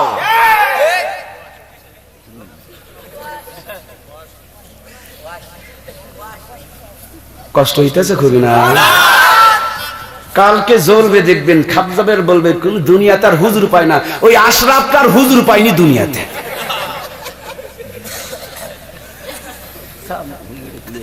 আল্লাহ আমাদেরকে তুমি বোঝার তৌফিক দাও, বলুন আমিন। ভাই কষ্ট হইতেছে ভাইয়া? হ্যাঁ, তারই কেবল কষ্ট হবে যার ভিতরে এই ব্যারামগুলো আছে। সে আরো কষ্ট পাক, এই কষ্টের বিনিময়ে আল্লাহ তাকে মাফ করে সংশোধন হওয়ার তৌফিক দিয়ে দেখ, বলুন আমিন। আমার মহব্বতের ভাইয়েরা আসুন, কথা হচ্ছিল আপনাদের খেদমতে, আল্লাহ দুইটা কথা বলেছিলেন, ইয়া আইয়ুহাল্লাযীনা আমানুত্তাকুল্লাহ হাক্কা তুকাতিহি ওয়া লা তামুতুন্না ইল্লা ওয়া আনতুম মুসলিমুন। আল্লাহকে যদি ভয় করতাম, আমার দেশে এরকম বেহায়াপনা চলতো? আর মরার ভয় যদি থাকতো, আমরা এরকম পাতলা কাপড় পরে রাস্তায় ঘুরতাম? মরার আগ পর্যন্ত 3 পিস, মরার পরে 5 পিস, তার মানে এটা হলো একটা সিটারি। মরার আগ পর্যন্ত কিরণমালা কটকটি পাখি পরে দেশের মানুষকে দাওয়াত দিয়ে বেড়ায়, জাহান্নামে আই, জাহান্নামে আই। যখনই মরে যায়, কিরণমালা খুলে থয়, কটকটি খুলে থয়, পাখি খুলে থয়, কত সুন্দর করে গোসল দিয়া, চকলেট মুড়ি দিয়া, কাফনের কাপড় পরায়া, হুজুরের ঘাড়ে চড়িয়া কবরে যখন নামায়, উপরে একবার চাদর ধরে আবারও সতর্কতার পর্দা ওটাও শুরু করে। কথা বলেন ঠিক কিনা? হায়রে মোর পর্দা রে, এই পর্দা যে পয়লা বৈশাখে পাওয়া যায়, তো এই পর্দা কেন 14ই ফেব্রুয়ারিতে দেখা যায় না? এই পর্দা কেন রাজশাহী বিশ্ববিদ্যালয়ের আনাচে কানাচে পাওয়া যায় না? খালি মরার পরে আল্লাহকে ধোঁকা দিয়া, ফেরেশতাকে বোকা বানিয়া জান্নাত দখল করার জন্য পর্দা করতেছেন। কবরে গিয়া দেখেন বুতান বসান, ধলাই দিয়া ফেরেশতারা সোজা করে ফেলবে। কথা বলেন ঠিক কিনা? এই জন্য আমার আল্লাহ বলছেন, ওয়ালা তামুতুন্না ইল্লা ওয়া আনতুম মুসলিমুন। ততক্ষণ পর্যন্ত মরিও না যতক্ষণ পর্যন্ত পূর্ণাঙ্গ মুসলমান হইতে না পেরেছো। আল্লাহর নবী বলেন, প্রত্যেকদিন 70 বার করে কবর আপনাকে আমাকে ডাকতে থাকে। আল্লাহর হাবিব বলেন, আকসিরুজ যিকরা হাযিমিল লাযাতিল মাউত। বেশি বেশি আল্লাহকে ভয় করো, মৃত্যুর কথা স্মরণ করো। এই মৃত্যুর ভয় যদি মানুষের হৃদয়ে জাগ্রত হয়ে যায়, ও অটোমেটিকলি আল্লাহর বান্দা সব পাপ থেকে মুক্ত হয়ে যাবে। কথা বলুন ঠিক কিনা? আমার প্রাণপ্রিয় কলিজার টুকরা ভাইয়েরা, আমার মমতাময়ী মায়েরা, মা গো, আজ থেকে 1500 বছর পূর্বে আপনাদের জন্য মডেল স্থাপন করেছেন আম্মাজান ফাতেমাতু জোহরা রাদিয়াল্লাহু তাআলা আনহা। মৃত্যু সজ্জায় সজ্জিত এমন মুহূর্তে দুই সন্তানকে সুন্দর করে গোসল করালেন, সুন্দর পোশাকটুকু পরাইলেন। ইমাম হোসেনকে বুকের মধ্যে তুলে নিয়ে চোখের মধ্যে, ঠোঁটের মধ্যে, গালের মধ্যে বারবার চুমু খেতে শুরু করে দিলেন। হযরত হুসাইন মার গলা জড়িয়ে ধরে ডাকতে বলে, মা জীবনে তো কোনোদিন এত বেশি তুমি আদর করো না, আজকে কেন এত বেশি আদর করতেছো মা? মা গো বলো না তুমি কেন আমাকে এত বেশি আদর করতেছো? ইমাম হাসান মাকে জড়িয়ে ধরে বলে, মা এভাবে তো তুমি কোনোদিন কান্না করো না, কেন এত বেশি কান্নায় ভেঙে পড়েছো? দুই সন্তানকে বুকে জড়িয়ে ধরে হযরতে ফাতেমা ডাকতে বলে, হাসান আর হুসাইন রে, গতকাল রাত্রে তোর নানা আমাকে নিতে এসেছে। আমি ফাতেমা, আমার মন বলতেছে আজকে রাত্রে তোদের ছেড়ে চিরজনমের জন্য আমি আমার আব্বার কাছে চলে যাব। তোর মায়ের কপালে, তোর মায়ের ঠোঁটের এটাই জিন্দেগির শেষ চুমা হইতে পারে, তোর মায়ের হাতে এটা জিন্দেগির শেষ গোসল হইতে পারে, তোর মার হাতের সর্বশেষ আদর এটাই হইতে পারে। এই জন্য তোদেরকে নিয়ে আবার আদর যত্ন আর ভালোবাসা দিয়ে কান্না করতেছি, কারণ আমি মা চলে গেলে আল্লাহ ছাড়া আর তোর বাবা ছাড়া তোদের দুনিয়াতে আর কেউ থাকলো না। হযরতে ফাতেমা দুই সন্তানকে নিয়ে কান্না করছে। হযরত আলী ঘরের দরজার সামনে চলে এসেছে। দুই সন্তানের কান্না, হযরতে ফাতেমার কান্না। হযরত আলী ডাকতে বলে, বিবি রে এত কিসের কান্না? হযরত আলীকে পাইয়া ফাতেমা বুকে জড়িয়ে ধরে ডাকতে বলে, প্রাণের স্বামী আমার কাছে এসে বুকে জড়িয়ে ধরলেন আর মাথা সহ পা পর্যন্ত আদর করলেন। দুইখানা পা সুন্দর করে ধুয়ে দিয়ে ডাকতে বলে, স্বামী গো সংসারে জীবনে অনেক অন্যায় করেছি, অনেক ভুল ভ্রান্তি হয়েছে, আপনি আমাকে মাফ করে দেন। আমার মৃত্যুর পরে আপনি আমাকে মাফ করে দেন, এই দুনিয়াতে এটাই আমার শেষ দিন হইতে পারে। হযরতে ফাতেমাকে জড়িয়ে ধরে ডাকতে বলে, বিবি রে এত কান্না করো কেন, কারণটা কি? হযরতে ফাতেমা ডাকতে বলেন, প্রাণের স্বামী গতকাল রাত্রে স্বপ্নে দেখেছি আমার আব্বা আমাকে নিতে এসেছেন, সুতরাং আমার মন বলতেছে আজকে রাত্রে আমি আপনাদেরকে ছেড়ে দুনিয়া থেকে চলে যাব। সুতরাং চলার জিন্দেগিতে কোনো ভুল হইলে আপনি আমারে মাফ করে দেন, আর যাওয়ার বেলা আপনার কাছে একটাই মাত্র চাই, অনেক কষ্টের বিনিময় হলে সেটুকু আপনাকে আমার পূরণ করতে হবে। হযরতে ফাতেমা ডাকতে বলেন, স্বামী দয়া করে বলো তুমি আমার সেই চাটুকু পূরণ করবে কিনা? বারবার বলতে শুরু করলো, তুমি কি আমার এই আশাটুকু পূরণ করবে কিনা? হযরত আলী ডাকতে বলে, বিবি রে এভাবে বলো না, আমি যে সহ্য করতে পারছি না, তুমি মেহেরবানি করে বলো যেটুকু চাও জীবনের বিনিময় হলে সেটুকু পূরণ করার চেষ্টা করব। হযরতে ফাতেমা ডাকতে বলেন, স্বামী এমন কিছু বড় নয়, আমার শেষ বেলা চাওয়া অত্যন্ত ছোট এবং গুরুত্বপূর্ণ। এই চাওয়াটা হলো যতদিন পর্যন্ত পর্দার আয়াত নাজিল হয়েছে, ওয়াকারানা ফি বুয়ুতিকুন্না ওয়ালা তাবাররাজনা তাবাররুজাল জাহিলিয়াতিল উলা, এই পর্দার আয়াত নাজিল হওয়ার পর থেকে কোনোদিন বেপর্দা হয়ে আমি বাহিরে যাই নাই, সারা জীবন পর্দা মেইনটেইন করেছি। আর আমি যদি রাত্রিবেলা মারা যাই, রাত্রিবেলা কবর না দিয়া যদি দিনের বেলা আমাকে কবর দেওয়া হয়, কাপনের কাপড় পরায়া খাটলির উপরে আমাকে রেখে দিবেন, মানুষজন আমার দিকে তাকায় তাকায় দেখবে আর মনে মনে ভাববে নবীর মেয়ে ফাতেমা এই পরিমাণ লম্বা ছিলেন, নবীর মেয়ে ফাতেমা এই পরিমাণ মোটা ছিলেন। এই লম্বা আর মোটা অনুভব করে ওরা যদি আমাকে অনুভব করে, আর এর কারণে যদি আমি বেপর্দা হয়ে যাই, কিয়ামতের দিন আল্লাহর কাছে বড় আসামি হয়ে যাব, আব্বার সামনে কেমনেই বা আমি মুখ দেখাবো। এই জন্য রাত্রিবেলা যদি আমি মরে যাই, অন্তত রাত্রিবেলা আমার কবরটুকু দিয়ে দিও, দিন পর্যন্ত অপেক্ষা করিও না। সুবহানাল্লাহ বলেন। হযরত আলী ডাকতে বলে, ওরে আমার আদরের পাগলি এভাবে বলো না, আমি নিজেকে কন্ট্রোল করতে পারছি না। আমি তোমাকে ওয়াদা করলাম তুমি যদি রাত্রিবেলা মারা যাও, আমি রাত্রি বেলায় তোমাকে কবর দিয়ে দিব, তোমার শেষ ইচ্ছাটুকু আমি পূরণ করার চেষ্টা করব। হযরতে ফাতেমা ঘরের মধ্যে ঢুকে পড়লেন, এশার নামাজ সুন্দর করে আদায় করলেন, নামাজ পড়ে কোরআনুল কারীমের তেলাওয়াত শুরু করে দিলেন। তেলাওয়াত চলতেছে, হঠাৎ কিছুক্ষণ পর আর কোরআনের তেলাওয়াত শোনা যায় না। হযরত আলী দরজা খুলে দেখেন বেগম আর নাই, আল্লাহর কোরআন পড়তে পড়তে দুনিয়া থেকে বিদায় নিয়ে চলে গেছেন। দুই সন্তান বুকের উপরে পড়ে গেল, মা মা বলে ডাকতে শুরু করে দিল। হযরত আলী নিজেও পর্যন্ত বেকার আর বড় পেরেশান হয়ে গেল। সন্তানকে কোনোভাবেই সান্ত্বনা দিতে পারছেন না, নিজের কান্না বাদ মানে না, কিন্তু বিবির সাথে ওয়াদা করেছেন রাত্রিবেলা তাকে কবর দিয়ে দিবেন। সময় হাতে আর বেশি নাই, এই জন্য আল্লাহর নবীর সাহাবী হযরত আলী হাতের মধ্যে একটা কোদালার শমশিরা লইয়া এক পা দুই পা করে হেঁটে জান্নাতুল বাকির ভিতরে চলে আসলেন। এসে দেখেন গোটা জান্নাতুল বাকি অন্ধকার হয়ে গেছে, চোখের পানিগুলো বাদ বাঁধছে না, ঝরঝর করে পড়তেছে। পাগলের মতন চতুর্দিকে দৌড়াদৌড়ি করতে শুরু করেছে, কিন্তু কোনোভাবে তিনি আর এই জান্নাতুল বাকির ভিতরে কবর খনন করতে পারছেন না। পাগলের মতন উলুক ভুলুক করে দৌড়াদৌড়ি করতেছে।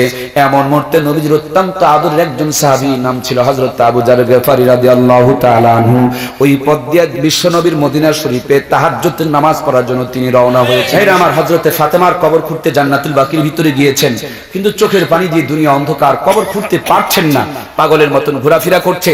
হযরত আবু যার গফারি তাহাজ্জুদের নামাজ পড়ার জন্য মসজিদে নববীতে যাচ্ছিলেন, তাকিয়ে দেখেন জান্নাতুল বাকির ভিতরে কে যেন ঘোরাফেরা করছে। ডাক দিয়ে বলেন, কে গো আপনি?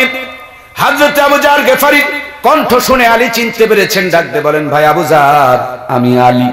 আলীর কণ্ঠ শুনে আবু যার ছুটে চলে আসলেন, আলীকে বুকে জড়িয়ে ধরে ডাক দিয়ে বলেন, আলী রে, কি হয়েছে? কার জন্য তুমি জান্নাতুল বাকির ভিতরে কবর খুঁড়তে এসেছো? আলী ডাক দিয়ে বলেন, নবীজির আদরের মেয়ে ফাতেমা আর দুনিয়ার ভিতরে নাই। আবু যার চমকে গেলেন, আলীকে বুকে জড়িয়ে ধরে বড় ঝাঁকুনি দিয়ে বলেন, তুমি তো বড় মস্ত বড় শক্ত হৃদয়ের মানুষ হয়ে গেছো, নবীর মেয়ে চলে গেল আমাদের না জানায়া তুমি জান্নাতুল বাকির ভিতরে কবর খুঁড়তে এসেছো, তোমার তো সাহস কম নয়, তোমার তো স্পর্ধা কম নয়, আমাদেরকে একটু জানাইলা না পর্যন্ত। হযরত আবু যার গফারিকে ডাক, হযরত আবু যার গফারিকে আলী ডাক দিয়ে বলেন, ভাই আবু যার, আমার দোষ নাই, নবীর মেয়ে ফাতেমার জিন্দেগির শেষ ইচ্ছা, তিনি যদি রাত্রিবেলা মারা যায় তাকে যেন রাতেই কবর দেওয়া হয়, দিন পর্যন্ত যেন দেরি করা না হয়। হযরত আবু যার গফারি আলীর কাঁধের থেকে কোদালটা নিলেন, এই সংসারে নিয়ে জান্নাতুল বাকির ভিতরে কবর খুঁড়তে শুরু করে দিলেন। কবর খোঁড়া হয়ে গেল, কবরের ভিতরে নামলেন, নেমে রাত্রিবেলা রাখতে বলেন, কবরের মাটি রে, তুমি কি জানো আজকে তোমার ভিতরে কাকে কবর দেওয়া হবে? যিনি জান্নাতের সমস্ত মেয়েদের সর্দারনি, খাতুনে জান্নাত, সাইয়্যিদাতুন নিসা হযরতে ফাতেমাকে কবর দেওয়া হবে। খবরদার খবরদার, তার সঙ্গে বেয়াদবি করিও না। ও কবর, তুমি কি জানো নবীজি মা পায় নাই দুনিয়াতে, সে মা মা বলে সব সময় যাকে তিনি সব সময় বেশি ডাকতেন, ইনি হলেন সেই মা হযরতে ফাতেমা, যাকে ছাড়া নবীজি স্থির থাকতে পারতেন না। যুদ্ধে যদি যেতেন সবার শেষে ফাতেমার সাথে দেখা করতেন, যুদ্ধ থেকে যদি ফিরতেন সবার প্রথমে এসে ফাতেমার সাথে দেখা করতেন, মা মা বলে ডেকে ডেকে হৃদয়টা ঠান্ডা করতেন। আমার নবী এই দুনিয়াতে সব চাইতে যাকে বেশি ভালোবাসতেন তিনি হলেন এই ফাতেমা। খবরদার খবরদার, তার সাথে বেয়াদবি করিও না। ও কবর, তুমি কি জানো জান্নাতের সমস্ত দুইজন সর্দার হযরত ইমাম হাসান আর হুসাইনের মাকে তোমার ভিতরে রাখবো, খবরদার তুমি তার সাথে বেয়াদবি করিও না। তুমি কি জানো এই দুনিয়ার মধ্যে আল্লাহ তাআলা কাফেরদের জন্য যাকে বাগবানি বানিয়েছেন, আসাদুল্লাহিল গালিব হযরত আলীর বিবিকে রাখবো, খবরদার বেয়াদবি করিও না। কবরের জবান খুলে গেল, কবর মানুষের মতন ডাক দে বলে, আবু যার, আমি তার কোনো পরিচয় চিনি না, শুধু আমলটুকু চিনি। আমল যদি ভালো হয় ভালো মুআমিলা করব, আমল যদি খারাপ হয় এক পারের হাড় চাপা লাগে আর এক পারের হাড়ের ভিতর দিয়ে বের হয়ে যাবে, এক চুল পরিমাণ খাতির করা হবে না। এখন চিন্তা করেন আমাদের অবস্থাটা কেমন দাঁড়াইতে পারে। আমার প্রাণপ্রিয় মায়েরা, এই ফাতেমার কবর খোঁড়ার পর হযরত আবু যার গফারি তিনি দুনিয়া থেকে বহির্মুখ হয়ে গেলেন। কবরের আওয়াজ শুনেছেন, পাগলের মতন বন জঙ্গলে ঘুরতে শুরু করে দিলেন, আমার কি হবে? আমার ভাইয়েরা, সেই জন্য আপনাদের খেদমতে কোরআন থেকে আলোচনা করেছিলাম। আল্লাহ বলেন, আমি আল্লাহকে ভয় করো। ভয় করার মতো 2 নম্বরে আল্লাহ তাআলা বলেছেন, ওয়ালা তামুতুন্না ইল্লা ওয়া আনতুম মুসলিমুন, ততক্ষণ পর্যন্ত কবরে যেও না যতক্ষণ পর্যন্ত পূর্ণ মুসলমান হইতে না পেরেছো। বন্ধুরা, জিন্দেগিতে বহুত ওয়াজ শুনেছেন, কোন বক্তা গ্যারান্টি ওয়ারেন্টি দিতে পারুক আর না পারুক, আমি গ্যারান্টি দিয়ে যেতে চাই, আপনারা যতজন আমার আলোচনা শুনেছেন এই 2টা আমল যদি পরিপূর্ণভাবে করতে পারেন, আমি বুকের তাজা রক্ত দিয়ে আপনাদের গ্যারান্টি সহকারে বলতে পারি, এই 2টা আমল আপনাকে আমাকে জান্নাতে নিয়ে যাবে, এখানে কোনো সন্দেহ নাই। আল্লাহর ভয় হৃদয়ে পয়দা হয়ে গেলে কোনো খারাপ কাজ হবে না। মৃত্যুর ভয় যদি হৃদয়ে এসে যায়, আমি কোনো সময় পাপই করতে পারবো না, আর আমি পাপ না করলে কোনোদিন জাহান্নামে যাব না, জান্নাতে যাব ইনশাআল্লাহ। ইস্তিগফার পরীক্ষণে দোয়া হবে, আস্তাগফিরুল্লাহ রাব্বি মিন কুল্লি জামবি ওয়া আতুবু ইলাইহি। বসে দোয়া করি, দাঁড়িয়ে দোয়া করা যাবে না। আস্তাগফিরুল্লাহ রাব্বি মিন কুল্লি জামবি ওয়া আতুবু ইলাইহি লা হাওলা ওয়া লা কুওয়াতা ইল্লা বিল্লাহিল আলিয়্যিল আযীম। আস্তাগফিরুল্লাহ রাব্বি মিন কুল্লি জামবি ওয়া আতুবু ইলাইহি লা হাওলা ওয়া লা কুওয়াতা ইল্লা বিল্লাহিল আলিয়্যিল আযীম। আল্লাহুম্মা সাল্লি আলা মুহাম্মাদিন ওয়া আলা আলি মুহাম্মাদ কামা সাল্লাইতা আলা ইব্রাহিম ওয়া আলা আলি ইব্রাহিম ইন্নাকা হামিদুম মাজিদ। আল্লাহুম্মা বারিক আলা মুহাম্মাদিন ওয়া আলা আলি মুহাম্মাদ কামা বারাকতা আলা ইব্রাহিম ওয়া আলা আলি ইব্রাহিম ইন্নাকা হামিদুম মাজিদ। আল্লাহুম্মা আমিন। ربنا ظلمنا وإن لم تغفر لنا وترحمنا لنكونن من الخاسرين. ربنا لا تزغ قلوبنا بعد إذ هديتنا وهب لنا من لدنك رحمة إنك أنت الوهاب. وقل رب ارحمهما كما ربياني صغيرا رب ارحمهما কামা রব্বায়ানি সাগীরা। রব্বুল আলামিন, আয় আল্লাহ, আরামের ঘুমকে হারাম করে নরম বিছানা লাথি মেরে রহমত আর বরকত মাগফিরাতের আশা হৃদয়ের মধ্যে ধারণ করে তোমার আলিশান দরবারে দুইখানা হাত উত্তোলন করেছি। মেহেরবানি করে আমাদের জিন্দেগির সমস্ত গুনাহগাতাগুলো মাফ করিয়া দাও। কঠিন কিয়ামতের দিন মুসিবতের আদালতে আজকের ভরপুর মাহফিল খানা শ্রোতা বক্তা কর্তৃপক্ষ সকলের জন্য তুমি নাজাতের জরিয়া বানায়া দাও। শুরু থেকে নিয়ে এই পর্যন্ত যত কথা আলোচনা হয়েছে আল্লাহ মেহেরবানি করে সমস্ত কথাগুলো আমাদের সকলকে তুমি আমল করার তৌফিক দিয়ে দাও। আমি গুনাহগার, তোমার কোরআনুল কারীমের ভিতর থেকে মাত্র 2টা গুণ নিয়ে আলোচনা করেছি গো আল্লাহ। আমাদের সকলকে তোমাকে ভয় করার মতন ভয় করার তৌফিক দাও আল্লাহ। মরার আগে আমাদের সকলকে পূর্ণাঙ্গ মুসলমান বানায়া নাও আল্লাহ। গোটা দুনিয়ার যত মজলুম মুসলমান আছে তাদের উপর তোমার রহমত আর বরকত নাজিল করে দাও। ইরাক, কাশ্মীর, চেচনিয়া, বসনিয়া, ফিলিস্তিন, বার্মা, আল্লাহ বাংলার জমিন সহ চীনের জমিনে নির্যাতিত যত মুসলমান আছে আল্লাহ, ভারতের জমিনে আল্লাহ, ওই যে আমাদের মুসলমান ভাইদেরকে নির্মম ভাবে নির্যাতন করা হচ্ছে কাশ্মীরে, মেহেরবানি করে মজলুম মুসলমানদের তুমি সাহায্য নাজিল করে দাও। গোটা দুনিয়ার মুসলমানগুলোকে এক আর এক বানায়া দাও। আমার মাতৃভূমি এই বাংলার জমিনকে তুমি কবুল আর মঞ্জুর করে নাও। আজকের দিন ছিল 7 মার্চ, আমাদের দেশের জন্য একজন বলিষ্ঠ কণ্ঠস্বর মরহুম শেখ মুজিবুর রহমান এদেশের স্বাধীনতার জন্য, মানুষের অধিকার আদায়ের জন্য যে ভাষণ দিয়েছিলেন, এই ভাষণের মধ্যে তিনি বলেছিলেন, রক্ত যখন দিয়েছি আরো রক্ত দিব, ইনশাআল্লাহ এদেশের মানুষকে স্বাধীন করে ছাড়বো। এই ইনশাআল্লাহটা মুসলমানের জন্য অনেক বড় একটা দায়িত্বপূর্ণ ভূমিকার বিষয়। ইনশাআল্লাহটা আমাদের অনেক বড় একটা হাতিয়ার। আমার মন বলছে এই ইনশাআল্লাহ শব্দ ব্যবহার করার কারণে আল্লাহ তাআলা মহান স্বাধীনতা আন্দোলনে আমাদের প্রতি সাহায্য করে আমাদের স্বাধীনতা দান করেছেন। আয় আল্লাহ, এই স্বাধীনতার পিছনে যারা রক্ত দিয়েছেন, জীবন দিয়েছেন, আজ পর্যন্ত পঙ্গুত্বের জীবন যাপন যারা করতেছেন, যারা শহীদ হয়েছেন, ভাষা আন্দোলন যারা কষ্ট করেছেন, এখনো পর্যন্ত দেশ আর জাতির কল্যাণে ইসলামের খেদমতে যারা নিয়োজিত রয়েছেন, প্রত্যেকের খেদমতকে তুমি নাজাতের জরিয়া বানায়া দাও রব্বুল আলামিন। যখনই দুইখানা হাত তুলি বারবার তোমার কাছে সোনার মক্কা মদিনার কথা মনে পড়ে যায়। আল্লাহ গো, এই মক্কা মদিনার তুমি আমাদের সকলকে কবুল করে নাও। আজকের এই সুন্দর মাহফিল খানা রাজশাহীর অত্যন্ত এক সুনামধন্য মিডিয়া আব্দুল্লাহ মিডিয়া সেন্টার এটাকে সুন্দর করে রেকর্ড করেছেন জাতির খেদমতে আমর করে রাখার জন্য। আল্লাহ, তোমার বান্দা যে ক্ষুদ্র প্রচেষ্টা চালিয়ে যাচ্ছেন কোরআনের পক্ষে, তোমার বান্দা আব্দুল্লাহ মিডিয়ার ক্ষুদ্র প্রচেষ্টাকে তুমি কবুল আর মঞ্জুর করে নাও রব্বুল আলামিন। আমার প্রাণপ্রিয় বড় ভাই, অত্যন্ত মহব্বতের মানুষ জনাব আশরাফ আলী মহোদয়, তিনি যে খেদমতটুকু আঞ্জাম দিচ্ছেন, তার সঙ্গে যারা শুভাকাঙ্ক্ষী হিসেবে সহযোগিতা করেছেন, সম্মানিত কমিশনার মহোদয় সহ যতভাবে সহযোগিতা করেছেন, আর কষ্ট করে গভীর রাত পর্যন্ত বসে রয়েছেন, আমাদের সকলের জন্য এই মাহফিলটা তুমি নাজাতের জরিয়া বানায়া দাও। আয় আল্লাহ, যখনই 2টা হাত তুলি দুইজন মানুষের কথা সবচাইতে বেশি মনে পড়ে যায়। জলম দুঃখিনী মা, কলিজার টুকরা আব্বাজান। আল্লাহ গো, কার মা আছে কার মা নাই, কার মা বাবা দুই নিয়ামতি বিদায় নিয়ে চলে গেছেন। আল্লাহ মাহফিলকে কেন্দ্র করে অনেকেই নারীর টানে গ্রামের বাড়িতে ছুটে চলে এসেছেন। অনেক বোনেরা শ্বশুর বাড়ি থেকে বাবার বাড়িতে এসেছেন। বাড়ি ঘর সব আছে, মা নাই বাবা নাই, বাড়িটা বড় ফাঁকা ফাঁকা লাগতেছে গো আল্লাহ। মামা খালু ফুফা চাচা আছে, সব আছে, আব্বা নাই। খালা ফুফি দাদি নানি সব আছে, কিন্তু মা বলে ডাক দেওয়ার বান্ধব নাই। এই রাত্রে মাহফিল শুনে গিয়া সুখ দুঃখের গপ্পগুলো মার সঙ্গে করা যেত, কিন্তু আজকে খালি সব ফাঁকা ফাঁকা লাগে। মার ডাক দেওয়ার সুযোগ নাই, আব্বা বলে ডাক দেওয়ার কলিজা ঠান্ডা করার সুযোগ নাই।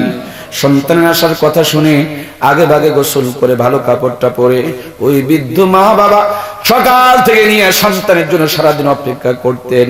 যাওয়ার সময় পিছনে পিছনে বহু দূর পর্যন্ত এগিয়ে দিতেন। আয় আল্লাহ, আজকে খুশির দিনে ওই প্রিয় মানুষগুলো যাদের কাছ থেকে বিদায় নিয়ে চলে গেছে, তাদের প্রত্যেকের কলিজার মধ্যে দাউ দাউ করে আগুন জ্বলতেছে। ও মালিক, তুমি তাকিয়ে দেখো, এই দুইটা হাত দিয়া অনেকে আব্বা আম্মাকে জিন্দেগির শেষ গোসল করায়া সাদা কাফনের কাপড় পরায়া নিজের হাতে তোমার কাছে চির জনমের জন্য আমানত দিয়ে এসেছি। মনের পর মন মাটি বুকের উপরে চাপিয়ে দিয়ে তিন ভিক্ষুক কাঙালের মতন এই গভীর রজনীতে তোমার কাছে দুই কানা হাত উত্তোলন করেছি। তোমারই শিখানো ভাষায় তোমার কাছে প্রার্থনা জানাই, ওকুর রব্বির হামহুমা কামা রব্বায়ানি সাগীরা। আল্লাহ মেহেরবানি করে আমাদের আব্বা আম্মার কবরকে তুমি জান্নাতের বাগান বানায়া দাও। হায়াতে জিন্দেগিতে আমাদের বৃদ্ধ মা বাবা যারা বেঁচে আছে তাদেরকে সুস্থতা দিয়ে দাও। আমি গোলাম, আমার মা বেঁচে আছেন, মাঝে মাঝে অসুস্থ হয়ে যায়। আল্লাহ মেহেরবানি করে আম্মা জান, আমার আম্মা সহ সকলের বৃদ্ধ মা বাবাকে তুমি সুস্থতা দিয়ে দাও। আমাদের সন্তান সন্ততিগুলো কবুল করো। স্ত্রী পুত্র পরিজন মহাব্বত ভালোবাসার মানুষ আপনজন আত্মীয় স্বজন সকলকে তুমি মঞ্জুর করো। যারা যেখান থেকে যে নিয়তে দোয়া চেয়েছেন প্রত্যেকের মনের নেক দোয়াগুলো তুমি কবুল করে নাও রব্বুল আলামিন। এই মাহফিলখানা যারা আঞ্জাম দিয়েছেন সবার জন্য মাহফিলটা তুমি নাজাতের জড়িয়া বানায়া দাও। এলাকার মাটির নিচে যত মুমিন মুমিনাত শুয়ে আছে সকলকে তুমি মাফ করে দাও। আল্লাহ মেহেরবানি করে আজকের এই মাহফিলটা আমাদের সকলকে তুমি নাজাতের জড়িয়া হিসেবে কবুল আর মঞ্জুর করে নাও।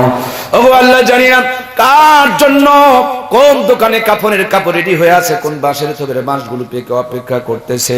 ওই মুহূর্ত আসার পূর্বে পূর্ণ মুমিন কামিল বানিয়ে নিও, তাওবাতুন নাসুহা নসিব করে দিও। পবিত্র রমজান মাসে রোজার হালতে জুমার দিনে ঈমানের সাথে মওত দিও। মওতের সময় আমাদের সকলের জবানে আখিরি কালিমা, মধুর কালিমা, জান্নাতি কালিমা জারি করে দিও। লা ইলাহা ইল্লাল্লাহু মুহাম্মাদুর রাসূলুল্লাহ সাল্লাল্লাহু আলাইহি ওয়াসাল্লাম।